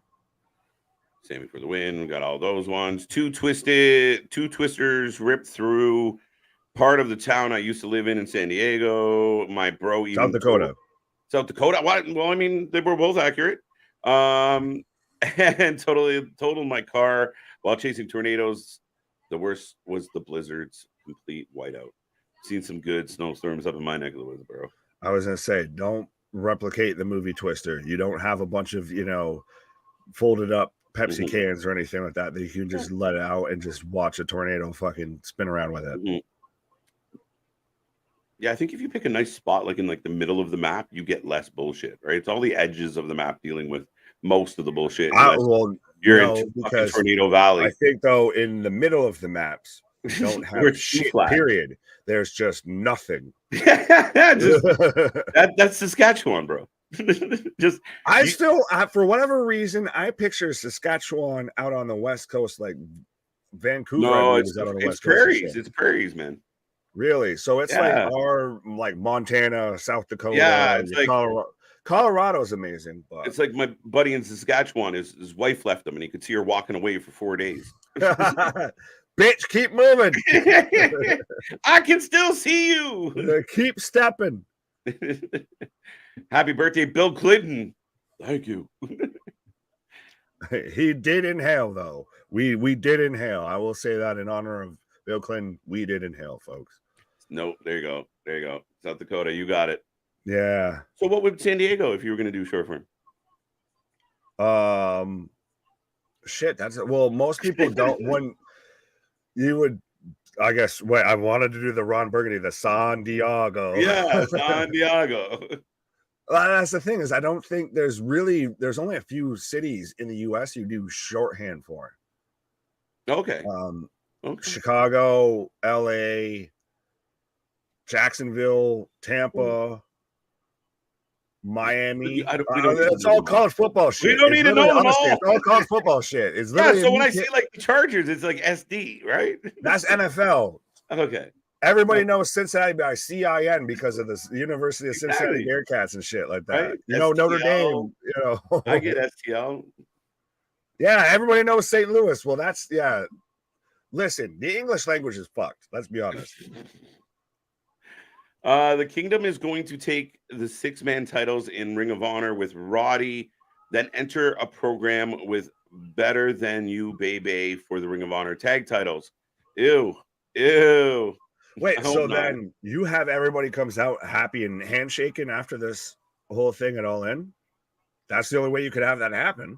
No, I think the Kingdom and Roddy join up with MJF and they run Adam out of town. Oh, if they're going to be involved, Adam's involved because he's a part of the OG there. That's what it is. It's they can't do. You and I have argued and went back and forth quite a bit on the idea that, like, I was very much like Adam Cole's going to has to be the one that turns. Mm-hmm. And then Wednesday, they got Adam Cole standing behind MJF setting up the super kick. And everyone's like, oh my God, it's going to happen. MJF turns around, they hug. And I felt like if you were going to be that obvious about a potential Adam Cole turn, it makes me feel like you're going to turn the other guy, even though that's the mistake to me. To me, it's so weird because this is ultimately an absolute choose your own adventure here as we're getting the paint by color, paint by number match. Well, no, I wouldn't even say it's exactly paint by numbers, but yeah, so we're getting Catch 22, TJP, and Akira versus TMDK, Eagles, and Fujita. Me, yeah, you can have all of your Taco Bell Fujitas now. But to me, either way you go with this, either MJF, he tricked us all along. The greatest trick the devil ever pulled was convince the world he didn't exist. We go back to that and everything. Or we actually get a bit of a character development and we get something from Adam Cole outside of just, hey, I'm cool and I'm Adam Cole and my fiance is Britt Baker, that type of shit. Don't you remember how cool of an indie wrestler I was? Either way, I think you come out of it well. Mm-hmm. It's really it's so hard of where do you go though. Kyle O'Reilly returns it all in. It's Kyle O'Reilly, Adam Cole, Roddy Strong, and the Kingdom. So the 5. Just Bobby Fish is just sitting there weeping in the corner. And that they end the show with like Adam Cole holding the belt over MJF. And next week at all out, quick turn rematch. No, you can't do that. You definitely can't do. I think the separate issue is you can't do the rematch. I think I've kind of stoked out of how you can't do that. I would be concerned as well with that idea, but we feel like All In is going to be used to pole vault quickly into All Out because he has no choice. Yeah, but that doesn't have to be the main event or have to even be on the card theoretically. Mm-hmm. It'd be a weird situation, or that's where you feature CM Punk defending the real world championship in Chicago. So that belt's on the line in Chicago, but the other, and then MJF kind of has the night off or is in something taggy. Well, no, I think night off because I think, however, if there is a turn in that match, you have to let that breathe. And that's one thing Tony Khan, he even looks like he personally struggles to let himself breathe, let alone storylines breathe. So I think now coming out of if Adam Cole turns, we get babyface MJF, which is such a weird thing to say. And it's going to be really weird, I think, to deal with. I just don't think it's him at his best. I don't think it's him highlighted in his best. He has the problem of he's good at everything, so they have him do everything. But I do believe there is elements to his game that make him more authentic and better than the other. And I do believe when he was out there screaming, like if they would have been smart and kind of tried to push this rivalry that he had with Tony Khan, maybe Tony Khan would start sending wrestlers out to fuck with him, and he kept coming out. Then you made Tony the heel. That's the thing. Then that's Austin Vince. But do it. They made that. Hey, listen, if you're going to copy everything else from 90s wrestling, why not copy with what you were saying of doing it so obvious of teasing, with Adam Cole hitting the super kick, they've teased that already with MJF going for the belt shot. True. They've teased it both ways. That's the thing is this is really one of the best storylines that AEW's somehow built naturally into. Yeah, that bumbly into. You didn't expect them to pull it off, but they've fallen into it perfectly. Yeah, I mean, it's been good. And I mean, well, I mean, technically at All Out, we could have the Kingdom versus MJF and Adam Cole for the Ring of Honor tag titles. Could, but it all depends on how the main event goes, because that's really the ultimate X factor. Because either somebody turns, it'd be really almost awkward if they have just a really fantastic match and like get in like handshake afterwards and still are like buddies. That's the outcome no one expects. Right. Sorry, Robbie Eagles amping up the crowd. I still keep getting tripped out by the fucking one camera that they still keep using. I'm like, am I watching a Netflix documentary? Or am I watching this live? Like, right. I like live an hour from Fargo, North Dakota. Where the fuck did you get or any of that? You got none of that right. I even leaned in of like, what am I reading? I live an hour. It was the end that threw me off, and my brain was filling in gaps. That's how you know the vitamins are good, when you lean in extra hard to read and still can't read it. Right. From Fargo. There you go. Nice. Dookie looking like a foot ninja. Yeah, but like TMT. Yeah. Yeah. But looking like one from like, the fucking Halloween shop version. Yeah, he looked like a Wish.com by way of Spirit Halloween rain fucking costume from Mortal Kombat. Right. Todd, what up? Who dat comment? Oh, so you must be a Bengals fan. Who dat? Who dat? Yeah, who dat saying that? There we go. Well, because there's who dat and who day when it comes to NFL chants. So I'm like, wait, I had to differentiate. But I grew up in Mid-South. Can I get a shout out? I grew up with Mid-South. There we go. Shout out. Sorry. No, that's good. KJ and Nick, you guys always make me laugh. I know already said it, but you guys are funny. What are we? Clowns? We're here. Am I funny to you? Am I funny like a clown? Right. I make you laugh? Yeah. What do you think will happen? MJF turns on Cole or Cole turns on MJF? We've been talking about this for a hot minute. It's an interesting one. It really is a hard one with this. Your early prediction, as I've got TJP right now in control. And it's still interesting to me of how much TJP's really kind of shown in the New Japan scene, on the independent scene, being part of United Empire outside of the 205 Live tour. He did get a bit of a run, and then he really peaked really hard and really fast.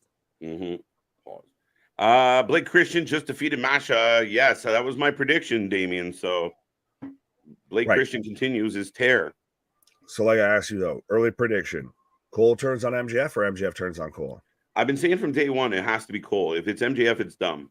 So that's where I'm at with it still. You think it's dumb?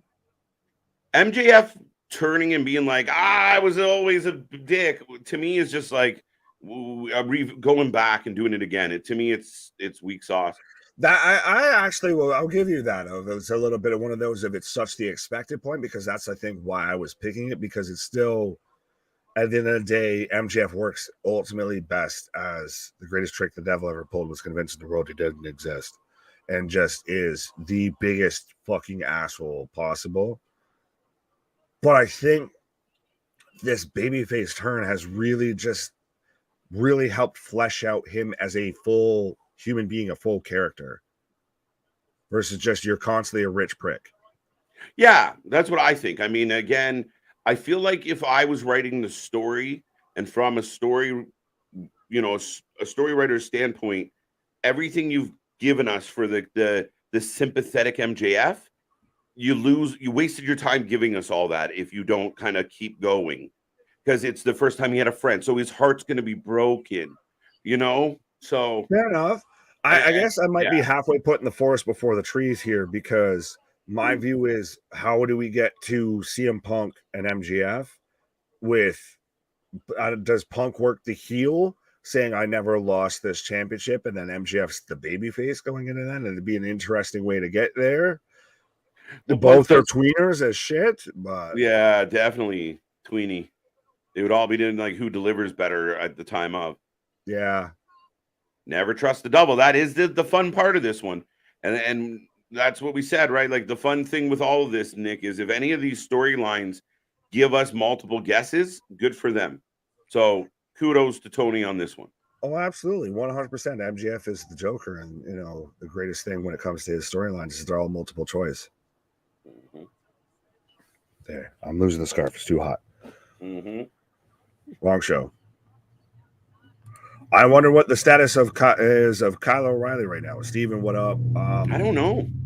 I'm not. He had neck fusion surgery, and the past two other people we've seen have neck fusion surgery with Bobby Roode and Braun it's a considerable fucking timeline for their recovery. So, oh, absolutely, it's borderline career ending.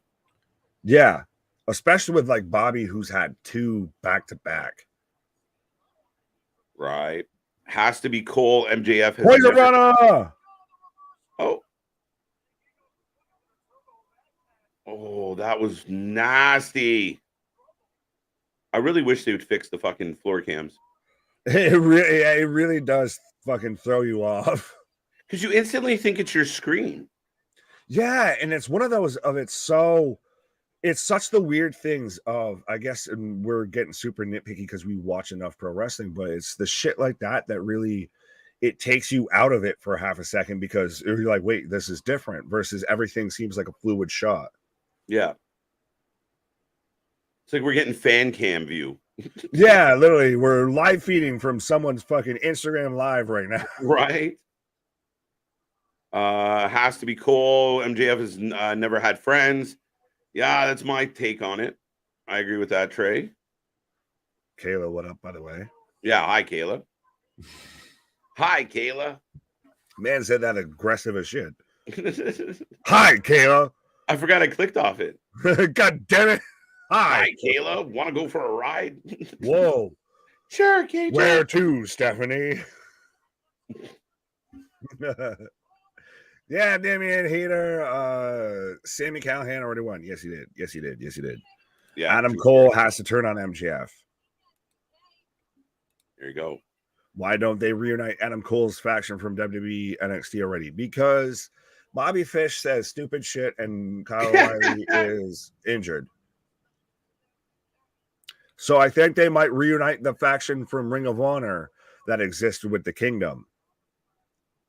Yeah, I think that's what the OG faction. That's what you do. You supplement the pieces you don't have anymore, right? So if if Kyle O'Reilly is out and Fish you don't want, I mean Taven and Bennett. It gives you an excuse to use the video library, which is the most valuable thing with Ring of Honor, let's be honest. True story. With involving the Kingdom. Mm-hmm. And you big up Matt Taven and Mike Bennett, which honestly I think is deserved.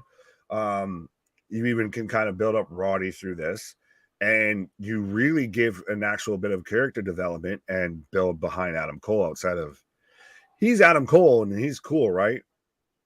Well, I mean, I think a lot of people would turn to like when he was in, the leader of a faction, including the Undisputed Era. Oh, super kick right to the mush to his tag team partner. Oh, I got a fucking pop-up X Factor right there. I like that. The assisted pop-up, that was fucking dirty. I still think, honestly, the newest double running knee, but the 2-3 count as TJP. I hate that. And what was that goddamn? Catch 22 picks up the pinfall victory here. But I really like the new Street Profits tag team finisher with the sky high into a cutter. Oh, it's wicked. It's amazing to me. And it's to me the sky high, and I was a big fan, I don't know about you were, of D'Lo Brown, the head shake and everything, the fucking chest plate. He's 100% one of my guys that I know wasn't a world beater, wasn't a world champ, anything like that. Still a guy I will always watch. Great worker, great entertainment. 100%, but the sky high is such an underrated and underused move.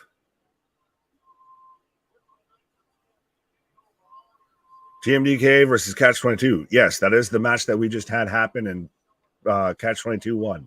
Absolutely. I like that finisher. That was nice. Yeah, the flapjack into the X Factor. Yes, Akira and TJP win. Yes, they did. How about Cole and MJF turn on each other after they lose the tag match at All In? That would be. Listen, I think I'd be very pissed off with that, Nick. Really? Like, well, I honestly believe that if you were gonna do that, then you do it this Wednesday or you do it the last Wednesday, but you don't do it the night of the pay-per-view. You don't book this tag match and have on your pre-show, you have them go up against United Empire on a Wednesday, and then the dissension starts, and then you get some type. But if you're building the angle in your pre-show for your main event, you waited too long to book. Yeah, it's a bit one of those of, yeah, so people who didn't watch the pre-show have no idea what they're getting themselves into when it comes to the main event. Also very true, right? Like if you Right. tune into the main card and all of a sudden these two guys that you watch every Wednesday are pissed off at each other, you have no idea why. Yeah. So I've got Mike Bailey interviewed backstage. Yes. This one's for you. Victor, what up? How you feel about that twist, Ricky Starks at Big Bill, another Shawn and Diesel, but I told KJ, can this be a faction coming soon for Starks? I think it could be. He's got his manager's license. He's out here cutting, fucking, Calvin Klein Just for Men ads and everything. They're doing wonderful things with Ricky Starks on Collision, dude. They really are. It's excellent. And they're doing what they should have done all along. Yeah.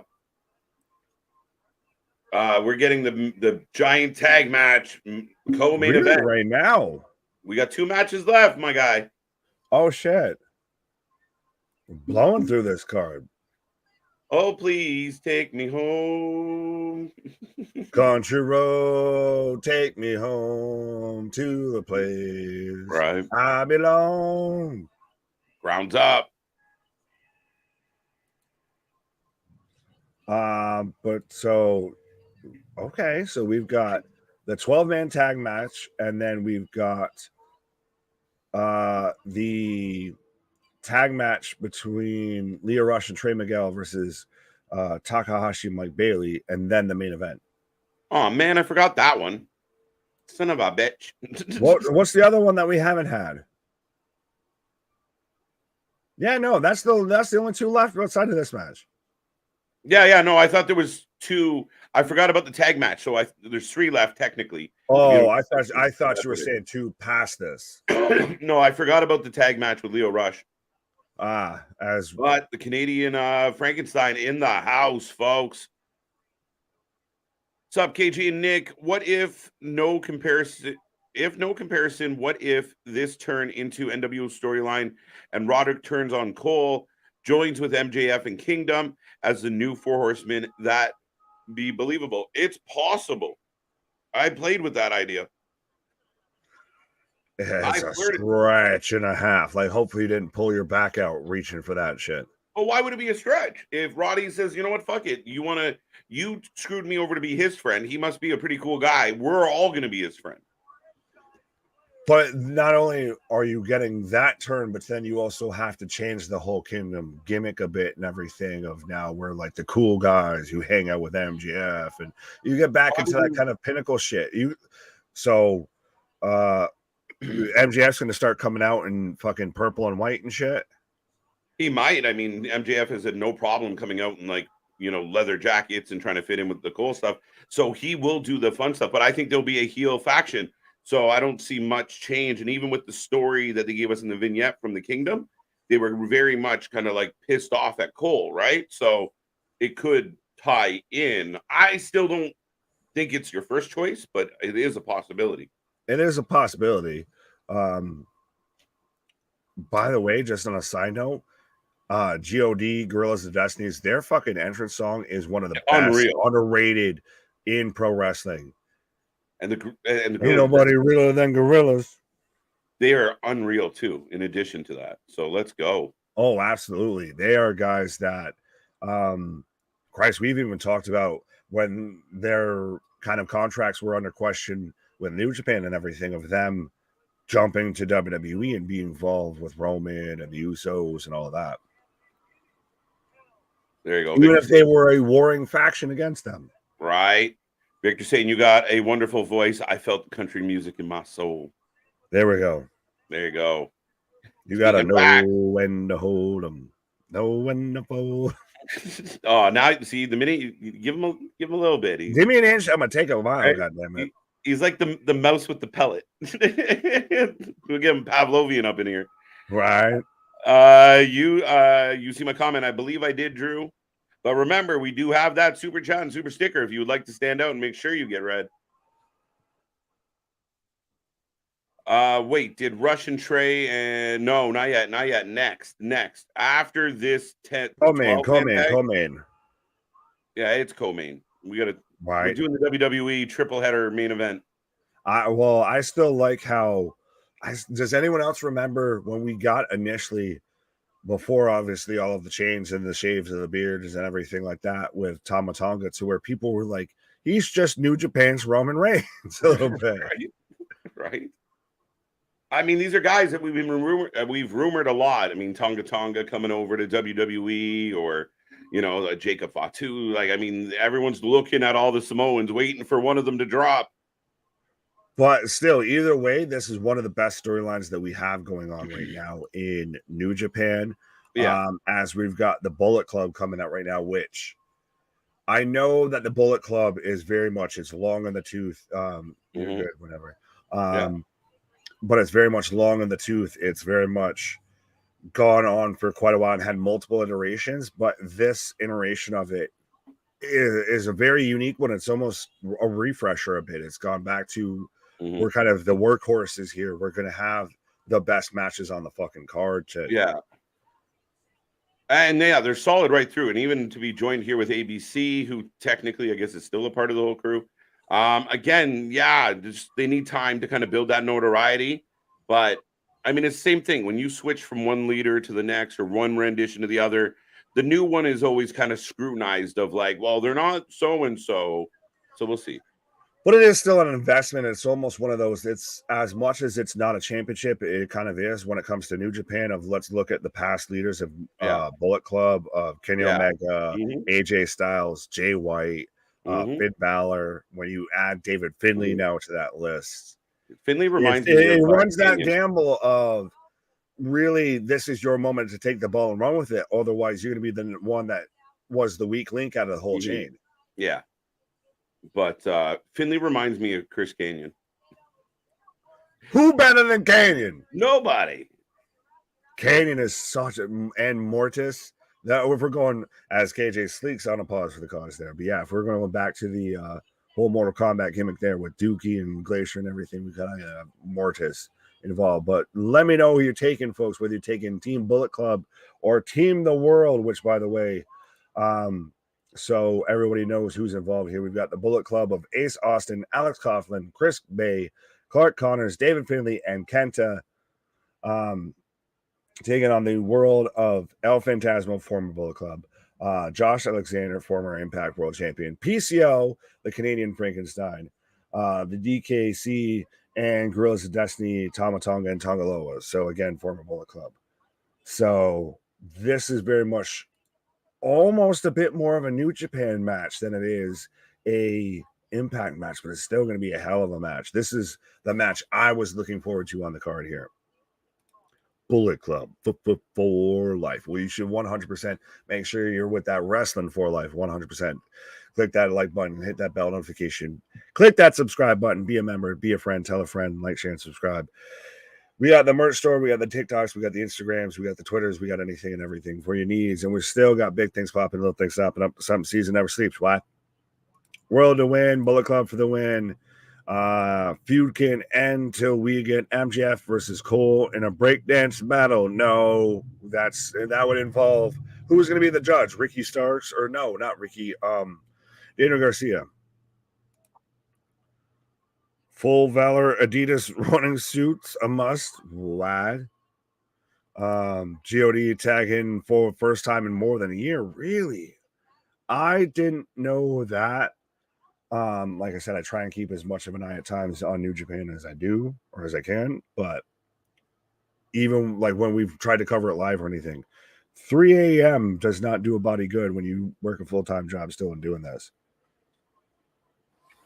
Covering wrestling. But I agree with you, Chris S. The Bullet Club turns on Ace and Bay. Ooh, I didn't see that. That would be an interesting idea. If they kind of kick them out, do they then maybe end up in AEW as part of the Bang Bang Gang?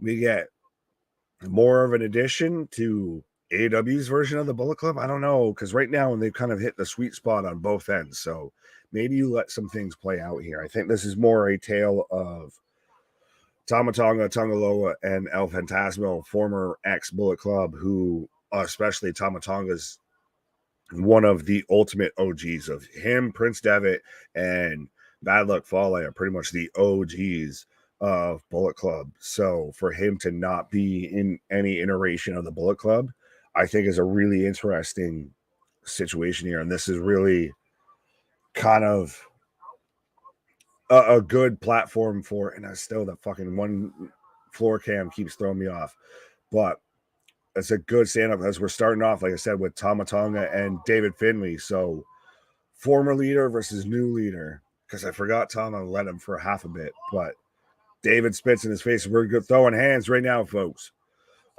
Is he Fit Finley's kid? I don't believe so. I've always kind of halfway thought that. Let me double check that real quick.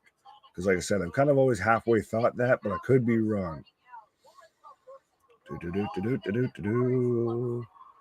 There we go. Yeah, so Fit Finley is his father. So yeah, it is Fit Finley's kid. There we go. You learn something new every day, folks. So I was this many years old when I realized that Fit Finley was David Finley's father. Like I said, I questioned it, but I was never sure. Who was in the world team? Unbroken, I already read him out. The world for the win. Josh Alexander, team for the win. Tongaloa was out for a year with an injury, and Tama got a bit of a push. Okay, so yeah, I do halfway remember that. Okay. Bullet Club turns on Ace Austin and Chris Bay because Jay White recruited them, not David Finley, since he is the new leader. Interesting, not a bad shout. One of those really of, if I'm taking over this company, if I'm taking over this group, I'm, going to start afresh with everybody I want versus guys from the old regime. Joshy Wrasslin. I don't know if anyone even heard me clap. Yes, he is Fit Finley's kid. Yes. Right, Jason, I believe that might happen. David and Tama are going to happen on a New Japan show. Fair enough. I think that obviously as a singles match, but I think this is still going to build into that. As right now, I've got Coughlin and PCO. So pretty much what Boogs could be, and the Canadian Frankenstein. Speaking of Canadian Frankensteins, what? Perfect. Two good guys to step fit toe to toe. Both men just chopping the bejesus out of each other here. Rapid fire. Right. Bullet Club for the win. Who are you taking, sir? The world. I'll take Bullet Club. Yeah, fair enough. Coin Bullet toss. Club for life. Too sweet me. Oh. Coughlin just gut-wrenching PCO, who no sells. Not happy. I like a bit how the initial, over the top, but the initial iteration of the Bullet Club was kind of all the outsiders coming to New Japan. Now it became a bit of a lot of really New Japan wrestlers. And then now it's gone back to, it's more hired mercenaries. Yeah, and I mean, I think talking about some of the transitions over the last couple years, there was talks about, kind of the weakening of the Bullet Club and at least what it meant in New Japan. I feel like this group is trying to create a resurgence of that and kind of correct it. Because, I mean, again, you've had members of the Bullet Club scattered across the globe, right? Absolutely. Well, and you've had them even start their own promotions. Touche. So right. But I think Ace Austin, Alex Coughlin, Chris Bay, Clark Connors, David Finlay, all right there are all guys that are going to be top guys in the next 5 to 10 years. I don't want to say too long, but like they're that next batch of guys that are coming up in pro wrestling. Yeah. 100%. Yeah, not a bad shout at all. Big power slam by Connors. Taking out Josh. He looks more like Hornswoggle. That fit, perhaps they need to talk. No, he's too tall to be Hornswoggle's kid. No, he wouldn't be Hornswoggle's kid. He'd be like Hornswoggle's brother. But no, Hornswoggle's the McMahon, right? True story. Dumb shit.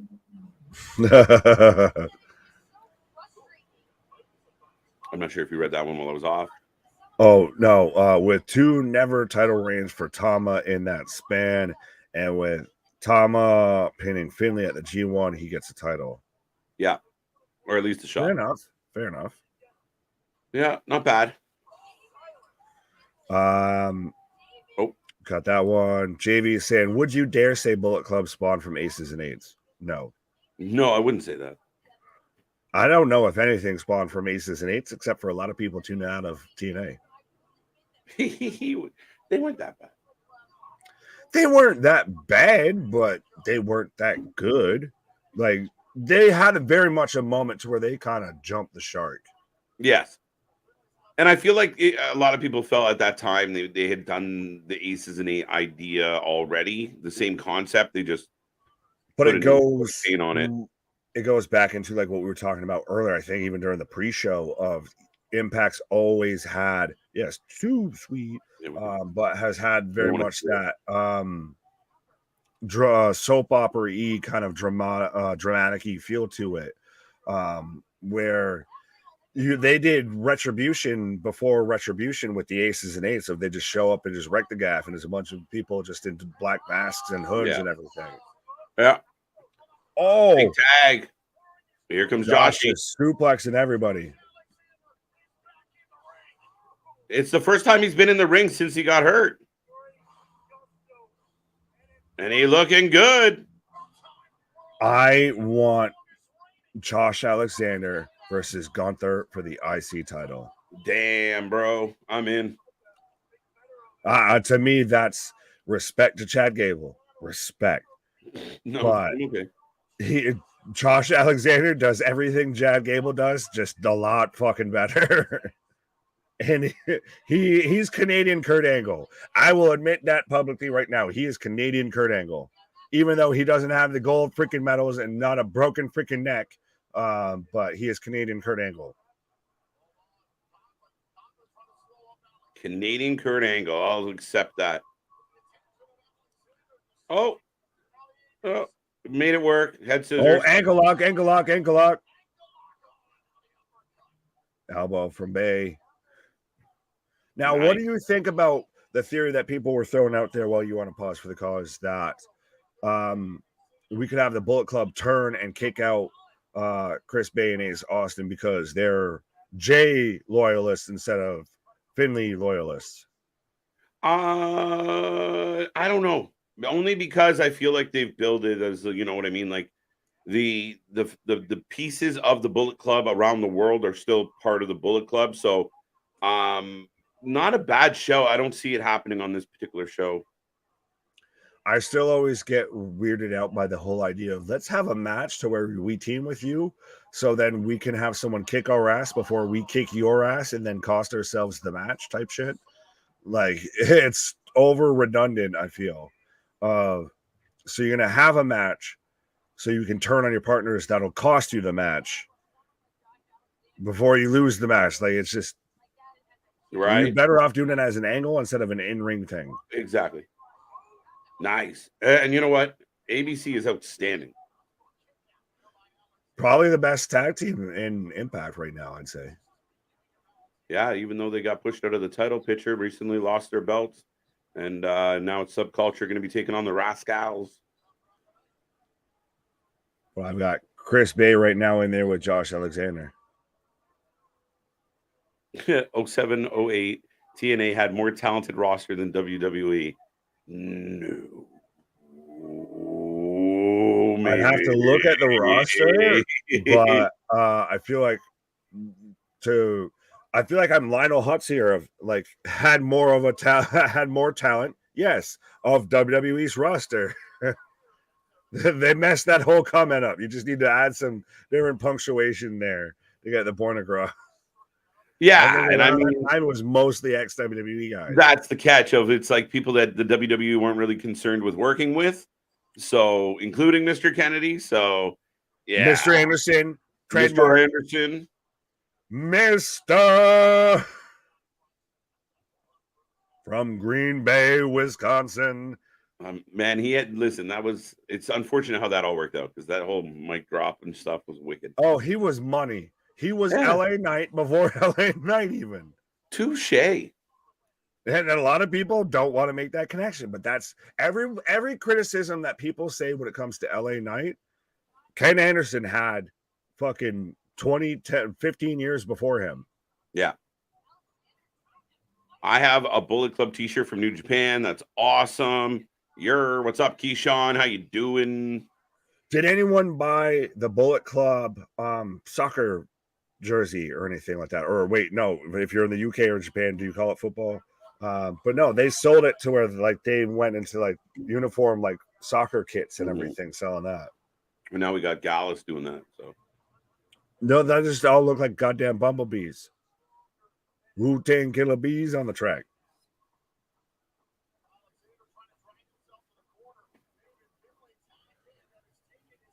Alexander tags in El Phantasmo onto David Finlay. Fun face or fun fact, all in 2018 had Priest, Green, Rhodes, and Mysterio. Now all four in WWE 2023. Yeah, I saw that. Interesting. Right. Springboard moonsault. Quit cutting to the floor cam. Lion Soul. Oh, a part of my heart breaks every time someone calls the Lion Salt or they call it, the Lion Tamer or anything, or even at this point, almost the Walls of Jericho. Like, it's not that. It's a fucking Boston Crab at this point. Yes, but I will give him credit on the Lion Salt. It's just automatic when someone springs off. I'm like, that's a Lion Salt. Yeah. See, I didn't always hate Jericho. It's only been the last little bit here where I cannot stomach it, and for years and years I cheered for that guy. Jericho was the GOAT before, and now that GOAT has been fucking slaughtered, and now its corpse is just fucking drawing flies at this point, I feel. Yep, and won't admit it. That's what. No. PCO with a choke slam to David Finlay as all the baby faces are hanging around. Yeah. Splash. Duh. How are that many baby faces standing around watching the fucking pinfall and can't stop anybody? That's like a fumble, like in the NFL, and everybody's staring at the ball. That's the fucking equivalent of the Mark Sanchez butt fumble. Right? Yeah, that's exactly what I thought. Everyone's staring at the ball. You ran into your own guard. Like, what the fuck are you doing? Kenta and Josh Alexander, which is, again, would not be a bad match. You can do Kenta versus fucking CM Punk at All In. Angle lock.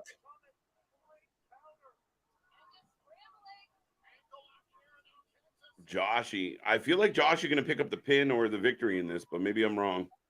Oh, that was a fucking hell of a move there from Ace Austin. Yeah. Literally the running and then turns and corkscrew moonsaults over everybody. That's fucking impressive. Not the slingshot or the springboard like you see everybody do. Right. You see that? PCO. Tope con Frankensteiner. Wow. A tope cannonball. Big PCO chance. The man is a legend. Moonsault. Should it be a moose salt since he was a former fucking Quebecer and everything like that instead of a moon salt? Right? Fair enough. Oh, knees Fucking up. Rocky and Bullwinkle, this bitch. David Finlay with a pin. What? Or a pin, a powerbomb. 3. Bullet Club. 4. There you go. There you go. And he emphatic. Talk about finish coming out of left field as everyone's still kind of fighting a little bit. But it's so weird because you had a moment that should have been obviously for the baby faces, and then it just turned into a scramble, and that's where you set up the clear obvious, you cut off everybody, you get one singled off by each other. But Bullet Club very much running roughshod here with the shillelagh. We got the shillelagh again. But notice how they were going after God and El Phantasmo. So this is a New Japan story. Yeah. And kind of what we saw earlier with Momo taking out Julia after the match to kind of prove a point. Same. They still are trying to build off some of their storylines coming from this show. Well, that's like, I think you said it earlier about that's where it gets interesting when you've got that, that partnership between different promotions. And okay, so am I putting your guy over? Okay, so then when's my guy going to go over type of thing? Yeah. But big win for the Bullet Club as we're moving along in this one. And again, Bullet Club looking good. Decent match, kind of what we expected. And big dub as Nick takes a pause for the cause. And we're rolling along. The next match coming up should be the tag match that I kind of forgot about that we were getting. But where is it? Wow, this card has been stacked. But the Bullet Club looking good, folks. Make sure you get in that chat. Do not forget, we're back tomorrow for Raw and here all week long. Anywhere you're talking wrestling, let them know about the Wrasslin for Life Network. We cover more live wrestling than anybody else out there.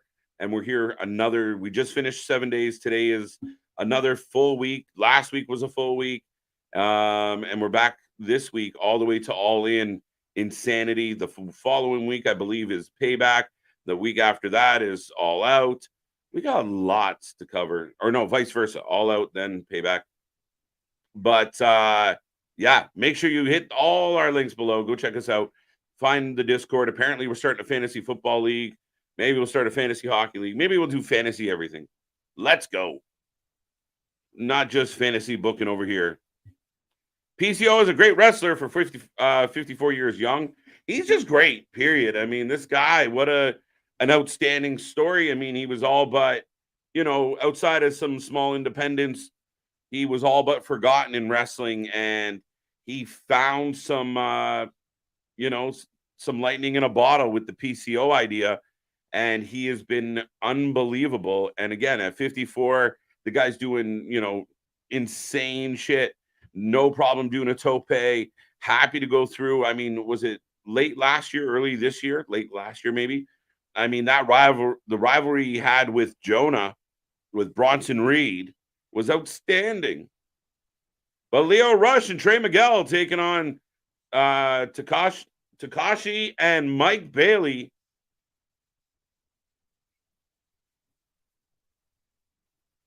Outside of maybe Kofi, Sheamus, and maybe MVP, I can't think of much coming out of Johnny Ace being head of talent relations. And I don't even know if I give him the credit for people like that, JV. That's the funny thing about Johnny Ace. I mean, if he's probably going to argue, well, the Bellas were part of his crop. Again, the guy I think he found talent more for his own interest than the company's interest or the TV programming interest. I mean, the infamous story of finding wrestlers in lingerie magazines and such. I don't think he much cared, knew, or understood a lot of the male wrestlers. But yeah, to me, Johnny Ace is one of those guys that, thank God he was great at kissing ass, or else he would have never been anywhere, as far as I'm concerned. Just a skeevy human being. As Mike Bailey coming out Leo Rush and Trey for the win. Nice. Leo Rush and Trey for the win. Take it.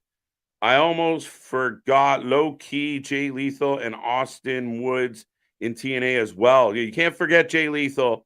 Jay Lethal, an absolute staple of Impact. Low key LAX. Don't forget their impact on Impact and TNA. Ace Austin Woods.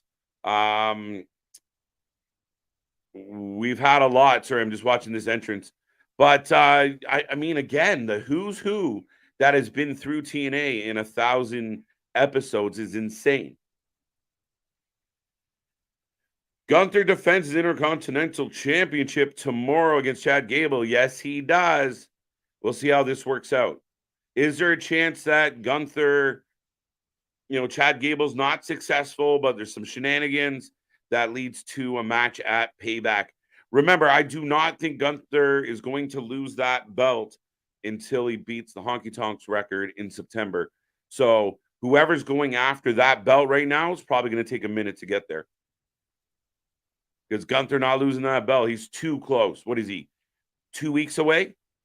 2 weeks, 3 weeks away from breaking that record? There's no way he's giving up that belt before he crushes it. As Leo Rush making his way to the ring, recently returned, quickly won the X Division Championship. Now, there was reports of him being injured, but he seems fine and well now. TNA Originals or AEW Originals? Whew. Define the original cores. That's a tough one, Mark. We could probably do a whole show on that. But, I mean, recency bias makes me want to say AEW, but I don't know. Johnny Ace's biggest credit is creating the Diamond Cutter. Meh. Johnny Ass. Yeah, he was getting some ass. Imagine being so good with life, like you're just like, oh, Vince, are you done with her? Can I have her now? Like, get the fuck out of here. It's horrible. Now the East West Express are defending their GCW tag titles right now on GCW. Yes, they are, Damian. So Nick Wayne. Oh, wait. Sorry. All right. Sorry. Yeah, Nick Wayne, Jordan Oliver defending their titles. Trey and Leo. That is exactly why I said 0708 TNA was amazing. Yeah, you're not wrong. I mean, it was a really interesting time. I mean, but it was also a funky time of, people in and out and then, huge names, but doing like weird angles. But there was some really good shit in there. I mean, you think of some of like the big fucking the brawl when the whole company went to shit. There was so much talent floating through. It was crazy. And that's kind of been how, like I said, the ebbs and flows of TNA, of Impact, even now, where like when WWE's doing all those budget cuts and AEW's trying to figure their shit out, and they benefited from just an influx of talent. Now they're going through a bit of a lull. They've lost some talent, but it will cycle back through, and they always do well, almost always, but a lot of cases they've done very well with homegrown talent. Jay Lethal, train AJ Lee. Yes, and many others. Is Impact 1000 show this Thursday? No, it's, I believe, next Thursday. Not this one, the next one. I believe it's the first Thursday in September. Gunther's 20 days away from the record. Thank you, Mets. So there you go. Gunther's not losing that title on Monday. He's not losing that title till he hits that 21 days. After the 21 days, all bets are off. If Gunther is going to lose that title, though, you got to have a good champ to take that belt because Gunther's done a really good job of making that belt matter. 2, that then means Gunther is going after your main title. So Gunther could have that IC title a little bit longer just because I feel like his next his next obvious step would be towards Seth and or whoever's holding that world championship at the time. And I mean, you could be very close to having Gunther as your world heavyweight champion. And I'm okay with it. He has been great. As Tanahashi dancing around, getting the crowd going. It's funny, you got all the energy and attitude of Tanahashi and all the kind of quiet and subtleness of Mike Bailey. And Trey Miguel lining up on the other side, September 9th. There you go. Mom's birthday. Shout out, moms. KJ, Nick, talking. Gunther, happy birthday. Talking. Gunther. Happy birthday. And Miro versus Powerhouse Hobbs is at All Out. No offense. Someone said it was All In. It is at All Out, Raleigh Sport. And we had corrected that a while ago. But yeah, it was never booked for All In. The All Out booking of that makes it very intriguing because to me, what we discussed earlier, Raleigh Sport, was that it might not be, it's more like is that a weekly show match? Have we got that to the level of being ready for a pay-per-view? Love Miro, love Hobbs. Hobbs has been fucking around with QTV. Now they're going to transition into Miro, but there's not a whole lot to bite onto yet with these two. I hope it's excellent. I really do, but could have a little bit better build in my humble estimation. As we get the tag to Mike Bailey, Lio Rush and Bailey in the ring now. Damien taking Rush and Miguel. Yeah, I'll take Rush and Miguel. I'll go with you. Mickey James, CM Punk, Zelina Vega all came from early TNA as well. Yeah, well, Mickey James has been a mainstay in and out of Impact for a long time. But Zelina Vega did have a stint there, had a cup of tea. So has a lot of, Escobar and crew were all there at one point in one shape or form. CM Punk had a cup of tea. So I wouldn't exactly define as came from, but I get your sentiment. Hiroomi is teaming up with the man, and one of his opponents in this match beat him in BOSJ this year.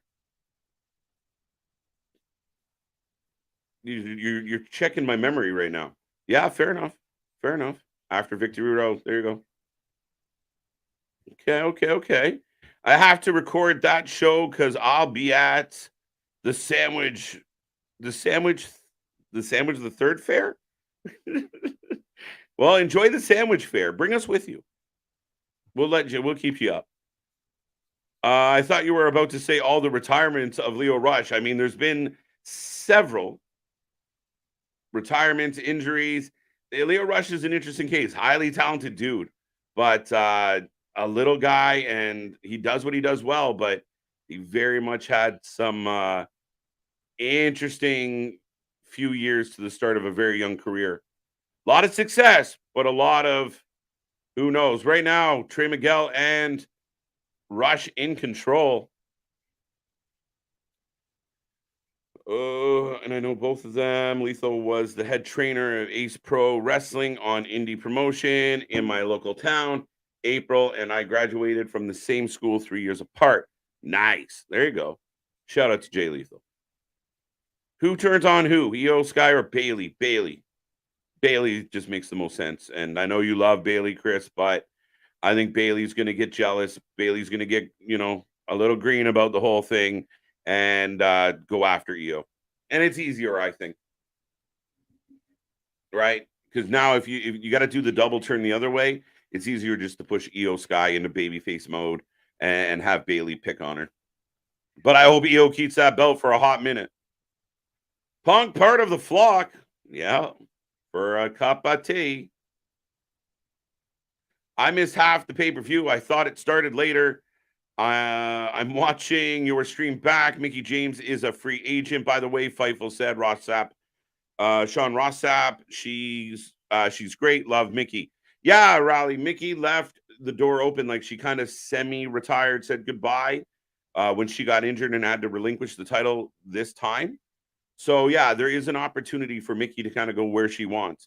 And, again, people talked about this whole Becky-Trish rivalry, and we've assumed that Lita would come back into it. But I'd kind of be really cool with the idea of Mickey James. I think Mickey James is a higher caliber wrestler at this point in life. Plus, I think it would be a a change up, a mix from what we had been getting over and over and over. TT was part of LAX. Her cousin, who also wrestled TA, Amazing Red, a huge talent too. I want to see Santana Ortiz versus FTR. I would just like to see Santana Ortiz come back.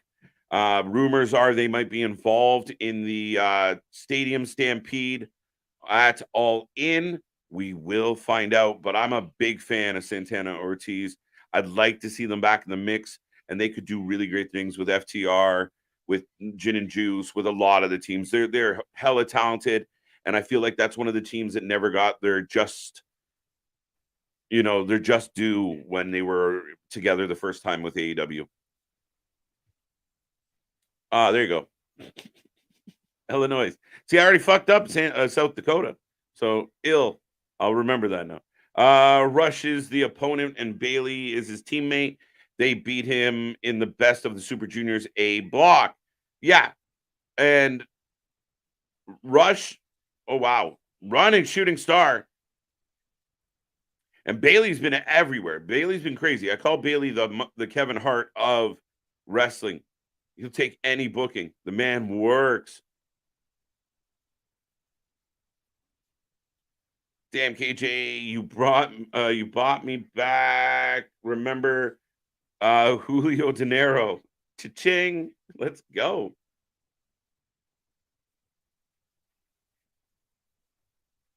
Big clothesline by Rush. Right. So Rush now taking back over control on Bailey. Oh, up and over. Nice spot. Good exchange between Bailey and Rush. Michinoku driver. Big kick out. Big kick out by Rush. All right. We're almost at the 3-hour mark, actually. I'm surprised. I thought the show would be a little bit shorter, but we're looking at this match, and then the main event is next. Big forearms from Rush. But keep it going, folks. Keep the chat coming. Keep it working. Speaking of keeping it working, work it, girl. Pause. Do something strange for a little piece of change.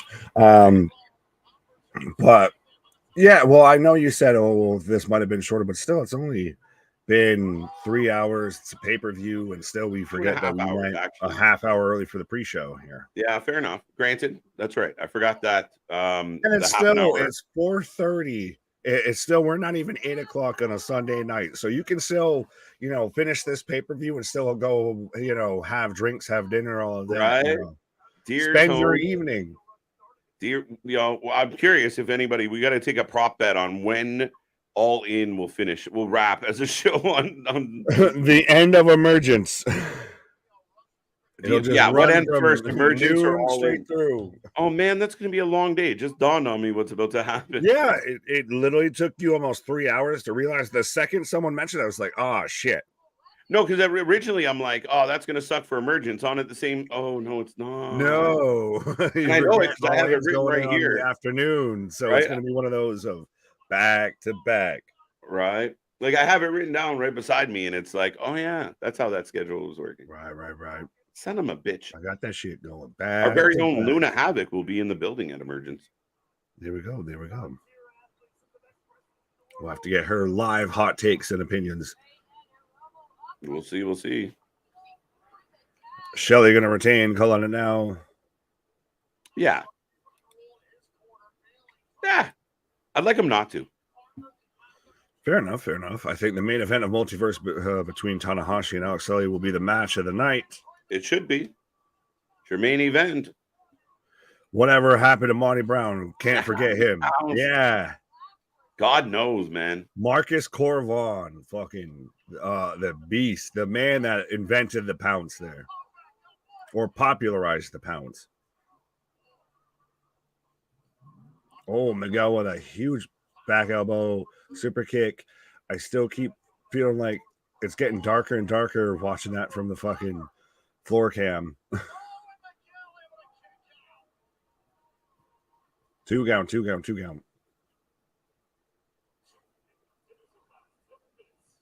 counts. Oh, so we're getting even an announcement for a time limit here. So it's past 10 minutes. There you go. Does Mike Bailey have Goku inspired gear on right now? I feel like he might. Maybe. Oh, tornado head kick from Leo Rush. Miguel goes for the 1, 2 count.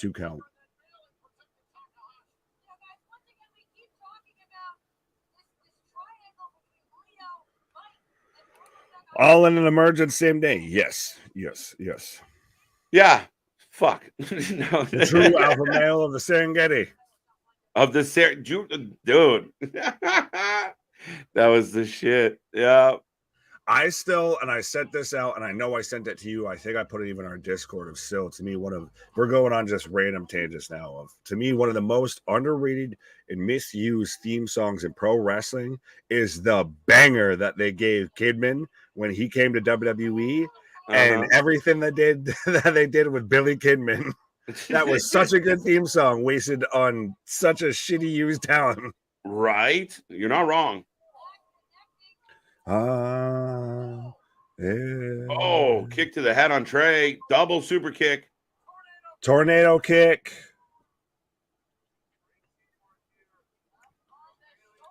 Oh. Takahashi has Miguel up. Bailey with the shooting star knee. A shooting star. Two count. Leo Rush breaks up. Yeah, I forget what he calls it, but it's pretty much that. Yeah. No, that's what it is. It's crazy. Right.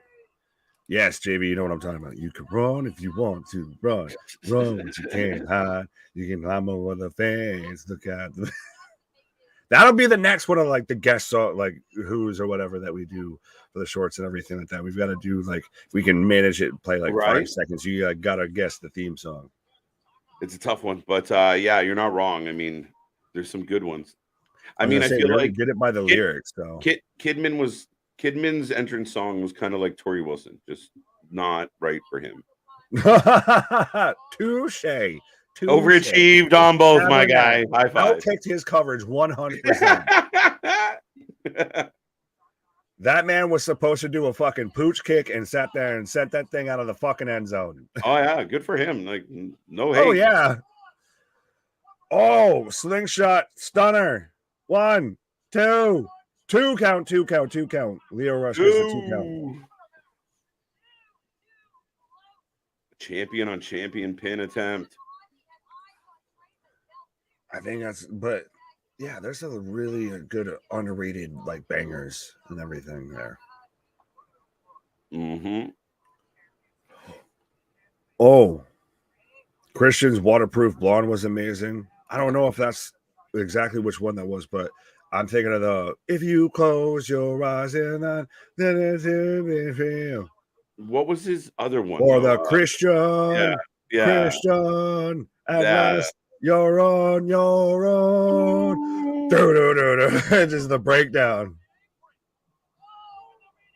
His Impact theme wasn't bad at all. No, not at all. His AW theme. Yeah. Oh, Leo halfway made that corkscrew there.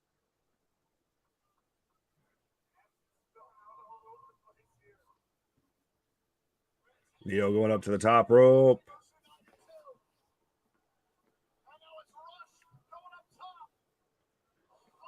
Oh, weird. He went for the D'Lo Brown frog splash into the high knees, roll through. Takahashi's got him up on the shoulders. Death Valley driver into the turnbuckle. Oh, up he goes. The Aloha arm. Oh, low blow, row bro. He wins on the sexy Rhea pin. That's it. Well, I mean, he had to stretch quite a bit ways over, so. But yeah. I mean, he's flexible. Oh, I took a loss on that one. I don't even know who I guessed. I don't know if you did. Anybody. I think I'm still pretty much holding out. Well, no, Bullet Club's got my one win here. Outside of that, true. I think I'm over. So I took 2 L's in a row. Is that before stream or during stream? Yeah. Think about it. 2 is an understatement.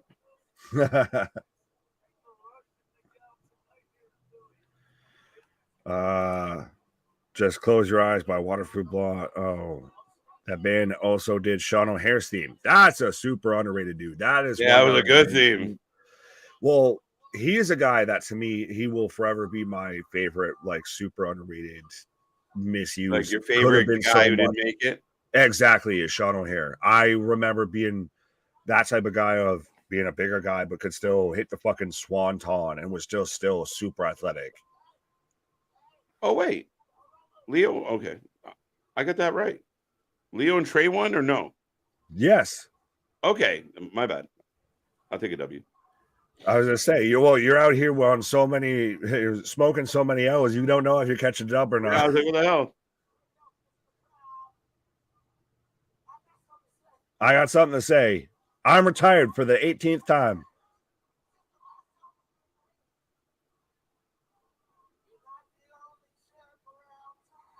You're not the only champ around town. Why does Leo Rush's voice sound like he smokes a fucking 10 cartons a day?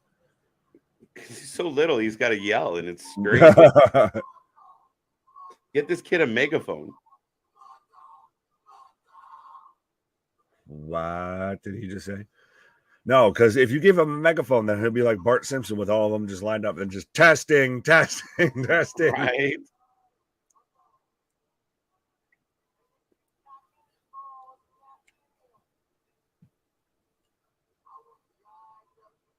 Uh-oh, here's the challenge. Oh. IWGP.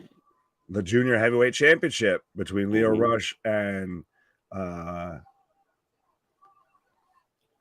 am I blanking on him? Takahashi. There we go. We're gonna do this. We're gonna do this.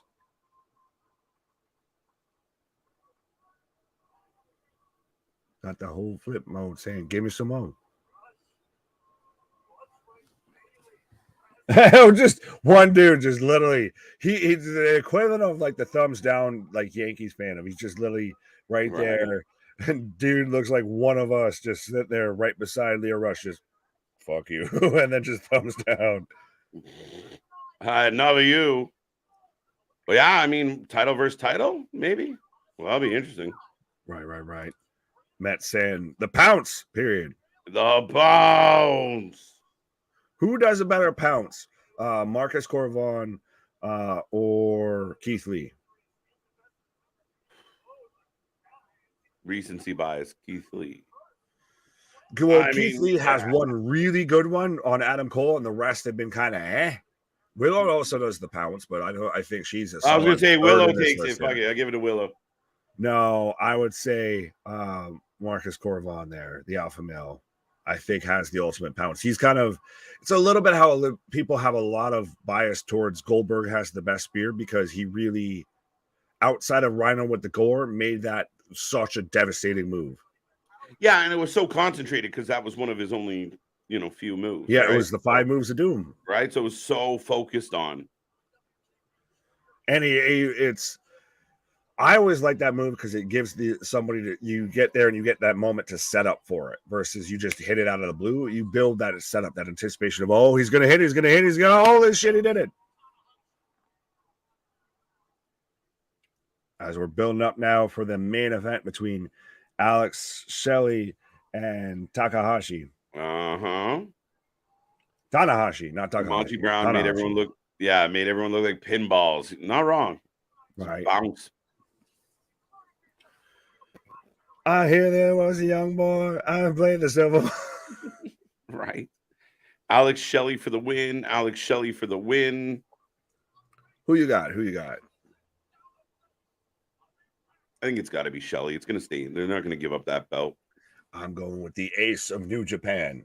That'd be backsliding hard, but I'll give you that one. That'd be crazy. I think, like I said, and I said this earlier when we were laying out the pre-show and everything, I think this is your best angle out. And you don't lose anything, and if anything, it might help you on the back end of what is Tanahashi doing right now in New Japan. You got time to waste. He was out there in House of Glory the other night. You got time to spend.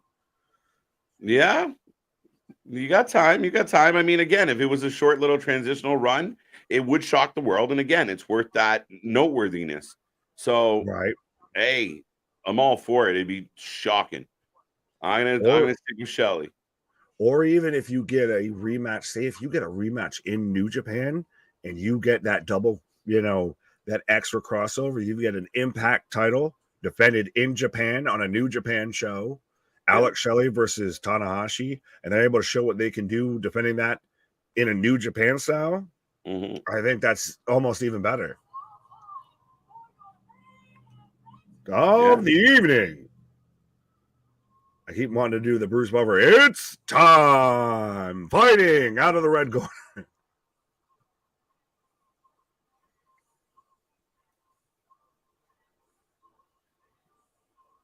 So I've got Tanahashi coming out right now. So. Go Ace, go Ace, Ace, go Ace, go.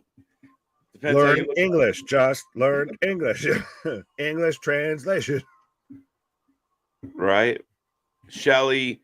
It's been a decent pay-per-view, nothing special. It's been good. Yeah, good.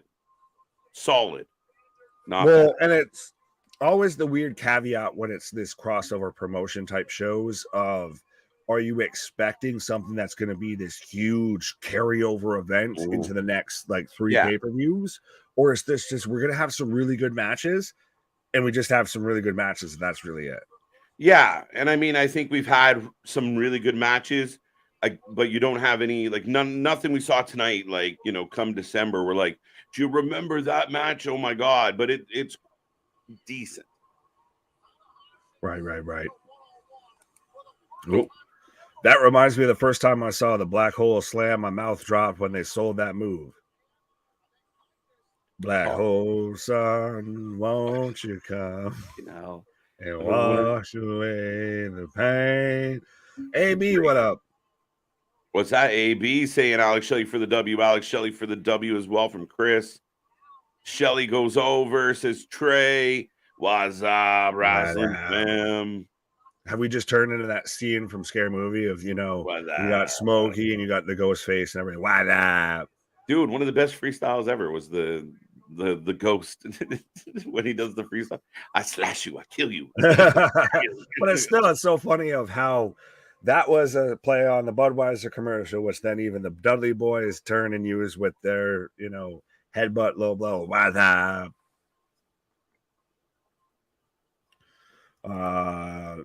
McVeigh, hear me out. Shelley retains because if Tanahashi wins the title, awesome if he does. So already you're caveating your point. And gets hurt. Why are we saying that he's instantly going to get hurt? Do you have some hired goons waiting outside the arena here for Tanahashi if Alex Shelley who doesn't win? Then Impact won't get anything good. What if the belt is in Japan? Why are you instantly assuming this man's going to get hurt? What hired goons do you have waiting outside the arena for this man? Right, just take him out. Just Rikishi and B. Priestley are all out there waiting in cars, and you've got, Joe Coffey and Tony D'Angelo are just waiting to kidnap somebody. We've got all the hired goons out there. Quick, Nancy Kerrigan. Let's go. Tanya Harding. Speaking of Tanya Harding, Sonny's having a rough go, eh? You see what I did there? I know where you were going to go. I was more of how do I respond to Sonny having a rough go politely? Not good. Hasn't been. And honestly, I have no sympathy for her at this point. No. I don't. It was even hard initially too. At this point, I feel nothing for her. I think justice needs to be served in this situation. We've talked about this when it comes to the Cash thing, and we don't know what happened. We very clearly know what happened with Sonny. Cash has no prior criminal history. Can't say the same with Sonny. No. It's one of those of you can try and help somebody and everybody makes mistakes and all of that, but eventually how much does a fuck up just become habit? you can only do so much. And again, my theory is do whatever the fuck you want with your life. Just don't fuck up other people's day. So when you take someone else out of the game, you got to pay the penance for that one. Yeah. Especially when you can control the circumstance that you were in. There was nothing that was out of her control. Right. Woo. Yes. Respectfully, Tammy Cinch very much looks like she's been ridden hard and put up wet. Pause. But absolutely, I feel no sympathy for that woman at all. Yeah. Yeah. What happened? I know why I took the fucking bait with that. Yeah, yeah. She's looking more cloudy than sunny. That's all. Oh, that bitch, that's full overcast. That's full overcast. That full overcast. Tanahashi wins. Wow, Richard going with a bold one. It's the same story as Tanahashi facing Moxley last year. I don't know how I feel. Sorry that me and Richard agree. How much vitamins am I on that me and Richard agree? It does make me optimistic that you're going to be incorrect. No, wait, no, you're reading McVeigh's comment. Sorry. It's the same story from Tanahashi facing Moxley last year. No, because you could believe he could win this one. Yeah, but I think at the time people were hoping that, like, and I think that was part of the with Forbidden Door was you wanted some type of like, oh my God moment, and we never got it. But this one might be more realistic and more doable at the end of the day. This is not as much an oh my God moment as more of a, oh, okay, it went there. Oh, is that what they did? Yeah, it's an oh instead of an oh my God. Right. Yes, Tanahashi is 46, by the way. There you go. Chris letting us know, or you might already know this, if Alex Shelley wins, he faces Brian Myers next Thursday on TNA. TNA. And that is part of it. You already have a match announced. So you're like... card subject to change. Yeah, card subject to change. I'll take Brian Myers versus Tanahashi. Right. Well, even still, you got Tanahashi doing a little bit of a run in Impact. Tell me you don't get a boost in ratings. Oh, you should. I'd be shocked if you didn't. Right. Goldilocks is going to get Eric Watts to jump Alex Shelley. Oh. What now? Well, that's just right. I was waiting for some shit like that. I was almost going to say, when we were talking about Goldilocks, are we talking about El Conquistador CM Punk there? Right. I think somebody tried saying it was the Golden Werewolf or whatever. The Golden Vampire. It's like, no, that's El Conquistador. They called it the Golden Vampire, which I was like, is that a shot at Jericho? To me, it's one of those that we can't say El Conquistador. Yeah. But that's El Conquistador. Well, the Golden Vampire, Brood, I'm tying them together no matter what you do. Exactly. All right. We know he's a vampire. You think you know me. You think you know me.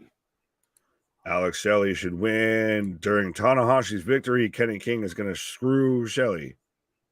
Wait, how does he screw him if he's already lost? Right. Does he just... Let's not talk about that. How else would you screw somebody after they've lost the match already? Or are we just talking about in the process of it? That's on the bonus membership program there for, I guess, Impact of watching Kenny King screw over Alex Shelley. Pause. Right. I feel like Tanahashi's working on his retirement tour. Feels like it. Wouldn't say I blame him.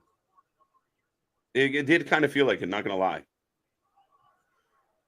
We'll see. But even then, the man's 46. The man's been doing the man's literally had every feud there is to have in New Japan. Like, can you really fault him on it? It's a little bit like what people were saying with Edge. The man's almost fucking 50 years old. Can you really fault him if this is when he decides he wants to hang him up?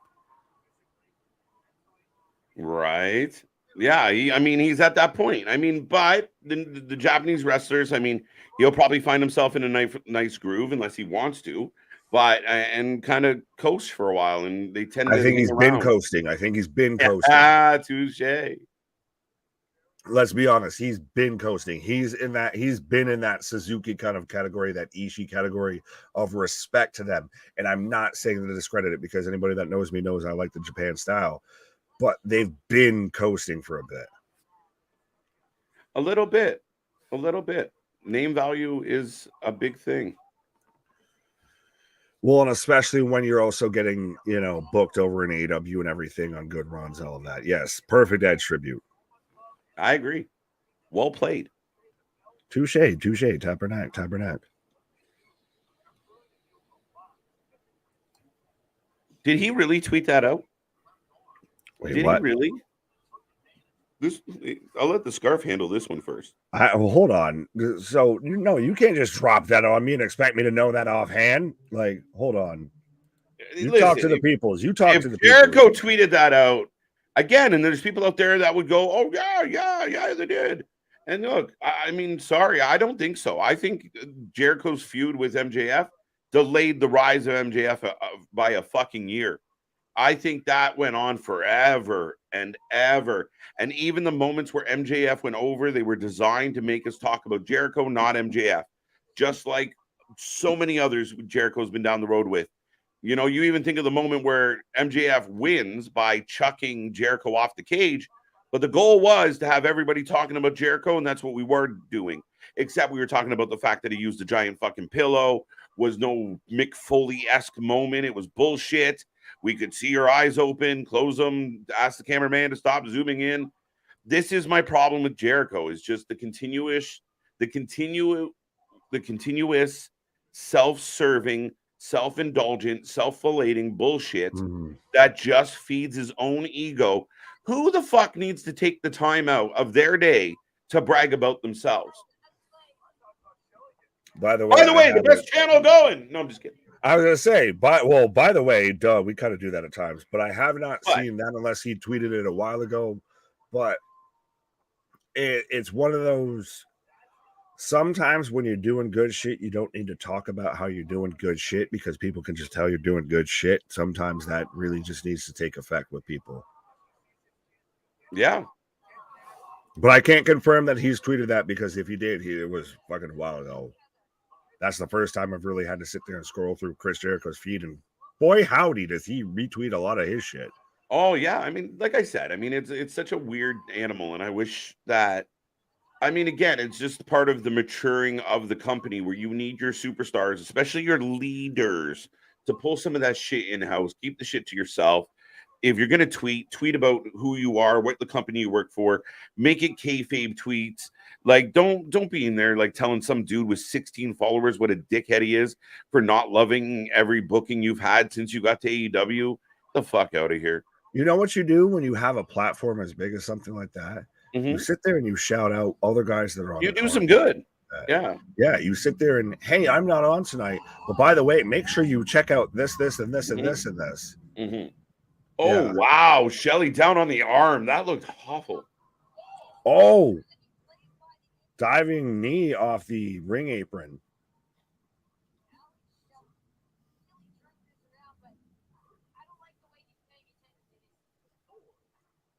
We've got very unofficial 4, 5, 6. I like it. Very, very like very Mortal Kombat. Feels like Squid Games.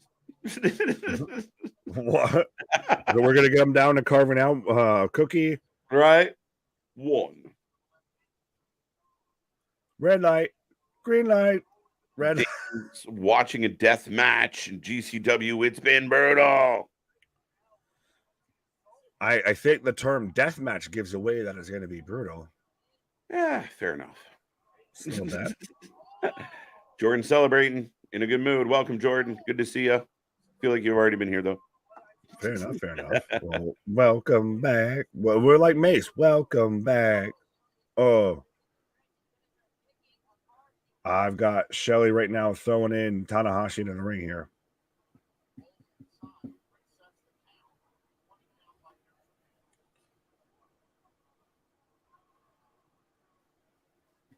Oh, what's he setting up for? He's set up for that. Just a little stomp on the apron here.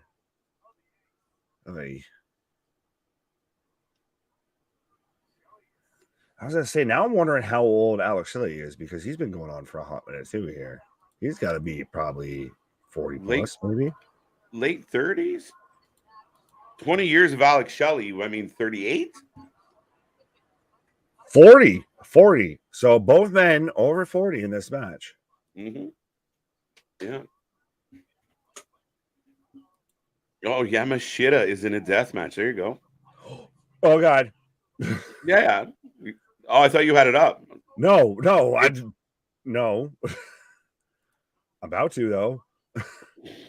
High fly flow into a mid roll up. Thank you, Richard.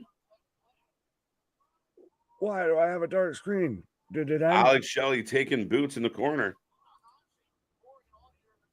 Why?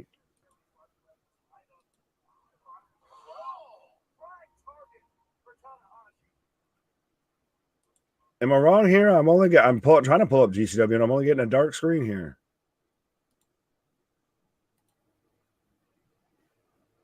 Sorry, anyways.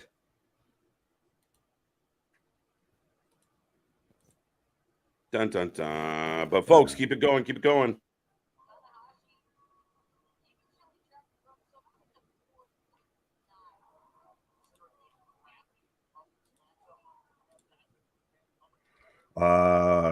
Tanahashi counters the shell shock with the DDT.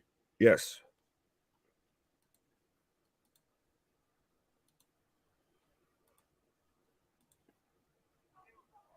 Yeah. They're just holding on to each other, exchanging blows. Right.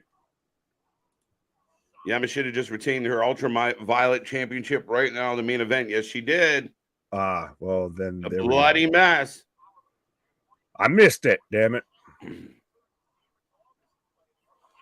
Oh, diving elbow. Anything announced for Raw? Yeah, Gunther, Gable. Something else was announced. Give me half a second. I'll pull it up here.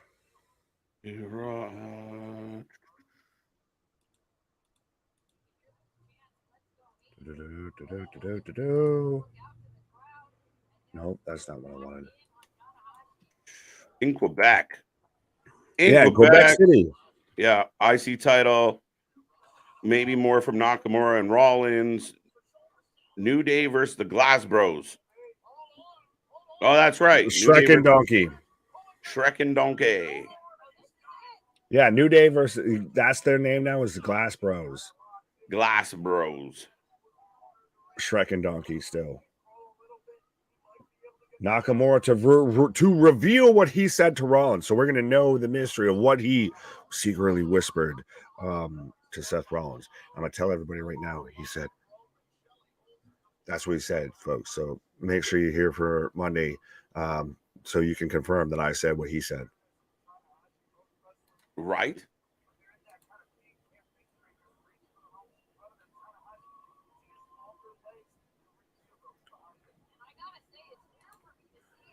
Alex Shelley right now in control here. Bum, bum, bum, bum. You good? Big forearms, back and forth. Tanahashi with a sling blade into a Styles Clash? No. Richard, you were doing so well. We actually thought you found gravity for half a second here. I know he wrestles normally on AEW and Ring of Honor, so I thought you might have found him at some point, but... Right. Dragon screw over the rope. Why does it kind of look like Tanahashi's top is painted on him? It is. I don't want it to be. I didn't need magic Tanahashi here tonight. Right? Yes, Brendo, Tony's Dark Nightmares, what up? What's going on, buddy? How you doing? Friends, countrymen, lend me your ears. What? Right. Now, we'll remind you, I know we got Raw, a couple matches announced, but we do have NXT Heatwave, which is stacked on Tuesday, Fyter Fest on Wednesday, Impact on Thursday. Go Home All In show, by the way. Go Home All In show on top of being Fyter Fest. Then we got doubleheader Fridays, Collision on Saturday, and We got all Impact on Thursdays. I already said that. Oh. And we're working backwards. Thursday comes before Friday. But then Sunday, brunch with the boys. We're kicking it off early. It's going to be a fun day. And yeah, apparently it's going to be a marathon day. Giddy up. Strap on and strap in. Strap on and strap. Damn. Emergence better have something up its sleeve.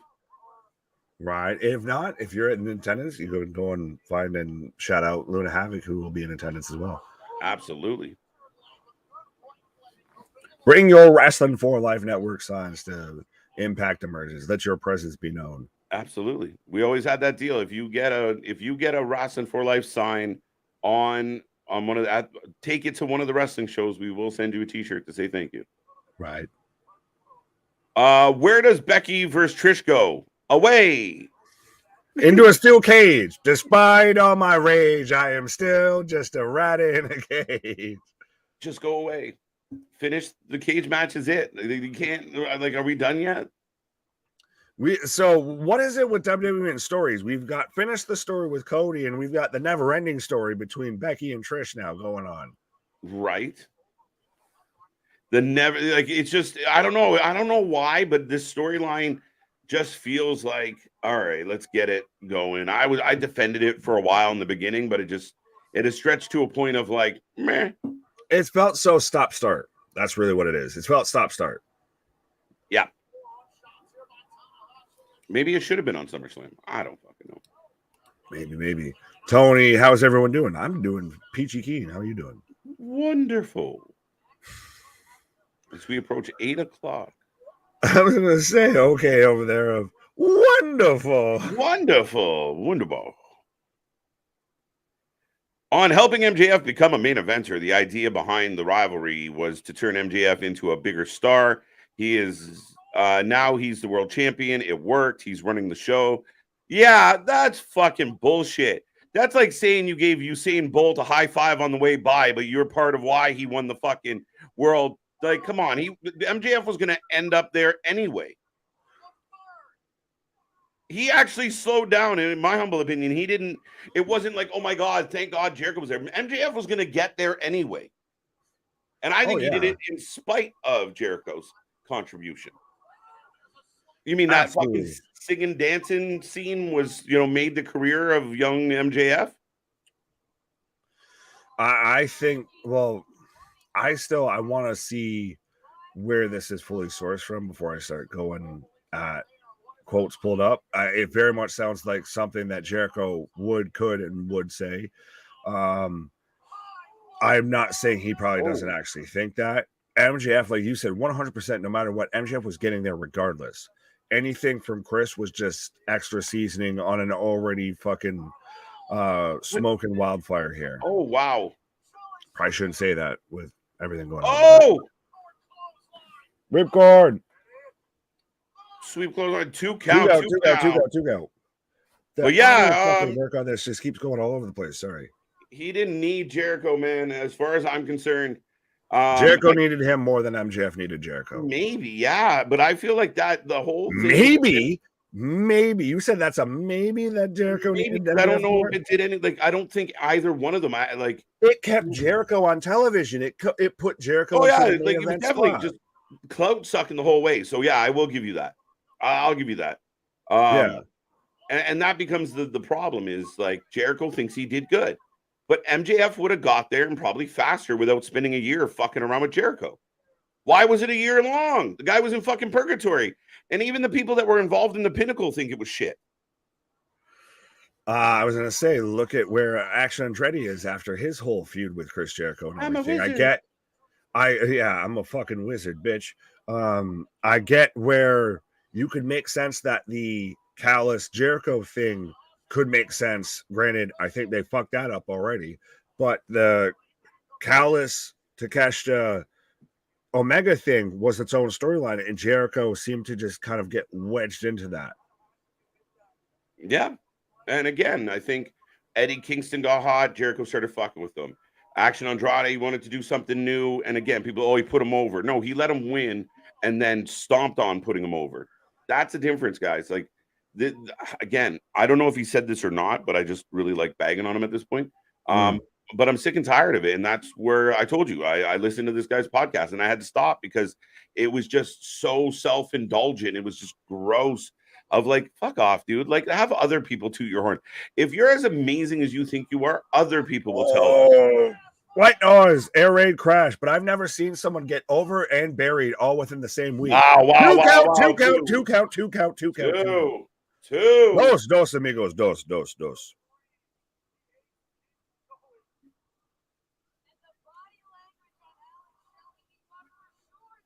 Find it. Let me know.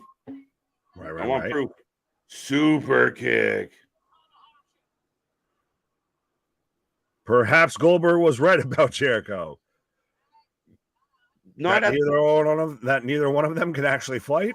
Right. Oh, 1, 2. It's it. Yes. That's a provocative ass pin. He making sure that man's staying down. There ain't nothing wrong with the little plenty wrong. I've been plenty wrong this fucking stream so far when it comes to predictions. I've lost from the main event. The only thing I think I got right was the 12-man. Yep, that's accurate. The only thing I got wrong was the 12-man. There we go. Yes. Perhaps, and you know what I find ironic about this statement, Mark, or Nick as well, but thanks for calling me a Mark, but I appreciate it. Right. But they got the time Goldberg's, kind of blossomed into this big name, and Jericho's trying to be creative and get himself involved and get over. Now I feel like Jericho's the Goldberg, and the younger guys trying to get themselves over have, Jericho Berg in the way. I don't know if they have Jericho Berg because Goldberg, I think, just was so green to the business he didn't know who to listen to. And obviously in that kind of environment, you're not going to have the best voices to listen to. Or you're going to have to really know who to listen to get the best sage advice. Right. And Stu. Yeah. I was about to say, well, the other Goldberg tie-in to AEW is how, I guess, Jungle Jackass Jack Perry there wanted to use real glass in a segment. And apparently CM Punk's the asshole of saying, no, we don't do that around here. We like fucking Black Panther and Wakanda. No, we don't do that here. They're like, no, we're going to be smarter about this. I was going to say, let's look at when Tony Schiavone, the medical staff, and CM Punk are all agreeants, telling you don't do that, and just having flashbacks of Goldberg putting his arm through a fucking car window. Yeah. Mm-hmm. But yeah, I mean, that's, again, like this whole shit of like, wasn't it great? Like, even when people criticized him, he had to get other wrestlers to come on and go, like, oh man, don't, like, when someone does that thing of like, can you believe he thought that? And you have to be like, oh yeah, how could they? Like, and he awkwardly does that. Karen, I don't know how he would punch him in the. You're right, Chris. They're crazy. I can't believe they said that. I can't believe they'd say you sucked. You have to play the fucking Smithers to see Montgomery Burns. Mm-hmm. And again, for the fans, it's not a matter of, taking away what he did and what he meant to AEW, especially in the beginning. But we've moved past it. And this guy is continually just draining the life out of a whole bunch of shit. Chris Jericho is currently a pro wrestler, right? In AEW. So I'm going to judge him on what he's currently doing in AEW. Not what he did in WCW, not what he did in WWE, not what he did before in AEW. I'm going to judge him on what he's currently doing. Right. But that looks to be it, folks. We are gone off the air from the multiverse. It is closing. Impact New Japan shutting it down. Alex Shelley, the big win at the end of the night and still champion. But you can give us your ratings out of 10. What do you got? Who you taking? What did you think? Right. McVeigh and Shelley and still Richard. Tanahashi's foot was on the rope. No, it wasn't. It was dead center of the ring. Shelley, can't believe this match will restart. Maybe in, I guess, 3 weeks' time, I guess, Richard, with your fucking logic, because no. Yeah. Huge career win for Shelley. Amen. Yeah. It's a feather. Oh, it's a feather, but it's one of those of, this goes back to how we've said of, I feel like to an extent, Tanahashi now is not Tanahashi that we all really think of when we're thinking of, like, say, Wrestle Kingdom 16, 17, all of that. No. Like in that era. Maybe. It's what a lot of these guys are really now. It's more of you got to win over a name versus what they can really still go how they normally go and what you expect from them in the ring. Like, like I said, an Ishii is a good example. Suzuki, no offense, is an example. Yeah, I still think that for Alex Shelley to say that I got in the ring on a pay-per-view, I beat Tanahashi, that's, you know, a big deal for him. And in a main event, a legend, right? Right. It's like how everyone feels every time Jericho graces us with his presence in the ring. Hoy. There you go. JV sent you the article. So there we go. We'll get there. 7.5 out of 10 says McVeigh. 6.5 says Smile Mark. 2008 Tanahashi. There we go. This is my favorite year for the Tanahashi motorcycles. Yes. Jesus Christ. No, I'm kidding. I ride a Yamaha, not a Tanahashi. A Yui Yamaha? A Yui Yamaura. Multiverse United 2 for me was 8 out of 10. There you go, Chris. Solid. What do you want to give it, sir? What do you want to give it? I'll give it a, solid show. Not bad. Again, kind of is what it is. I'll give it a very average. I'll be nice to give it a 7. Oh, okay. So we're literally spot on. I felt like I was playing the Johnny Carson of, like, can you read my mind? Can you read my line? I was constantly, I was like 7. Show me 7. Right. Yeah. I'm right there with you. Mm-hmm. Flirting a little with Smile Mark here, 6.5. Like, it was just like, but again, I think with some of these, we'll put a whole bunch of stuff on the card. People will tune in because of the names on the card.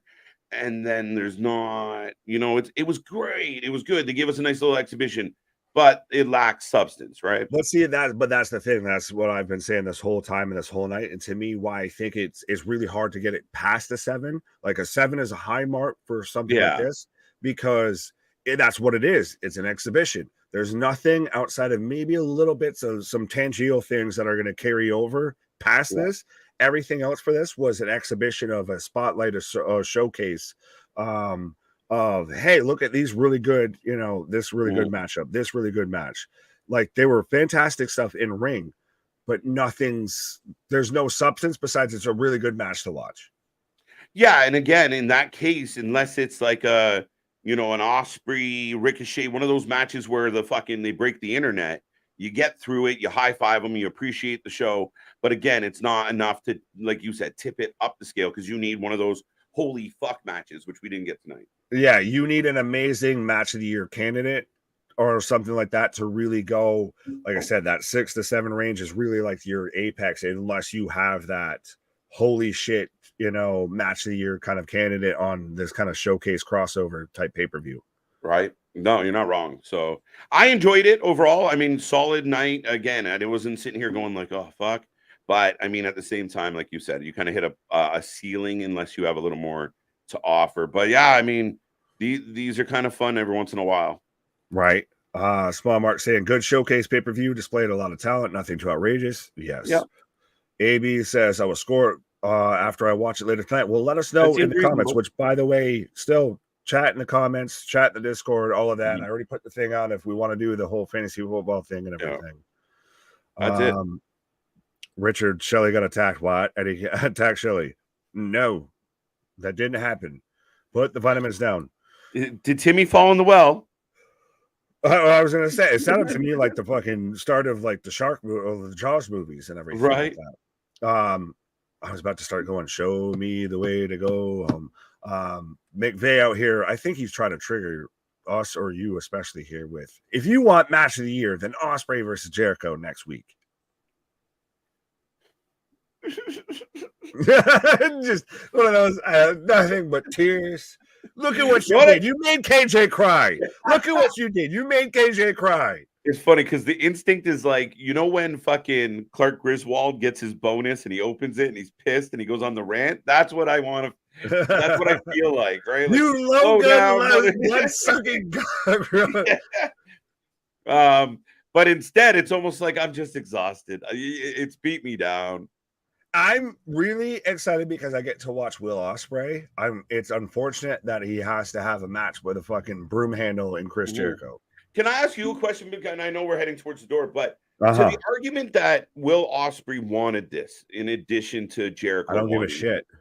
He probably wanted it because it was the biggest payoff. Listen, he wrestled Jericho. We give you the biggest bonus. He probably wanted this in 2002, and they're like, "See, you wanted this. We granted this all along." Like, he wanted this when like Chris Jericho was good still, and still not this fucking overblown up blowhard that is still thinking he's hitting moves like he's Lionheart Chris Jericho. No, Chris, no, you're not. You're looking more like lazy boy recliner Chris Jericho. Yeah, he looks at like fucking Mufasa Lionheart at the bottom of the valley, just stomped on. I was gonna say, well, he's the Al Bundy in the situation, right?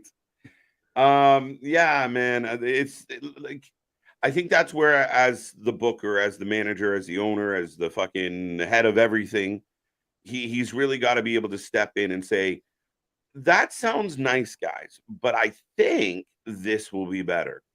And he doesn't seem to be able to do that. And if you look at the booking for All In, and I said it the other day, it feels very much like people are getting what they want opposed to what should be happening.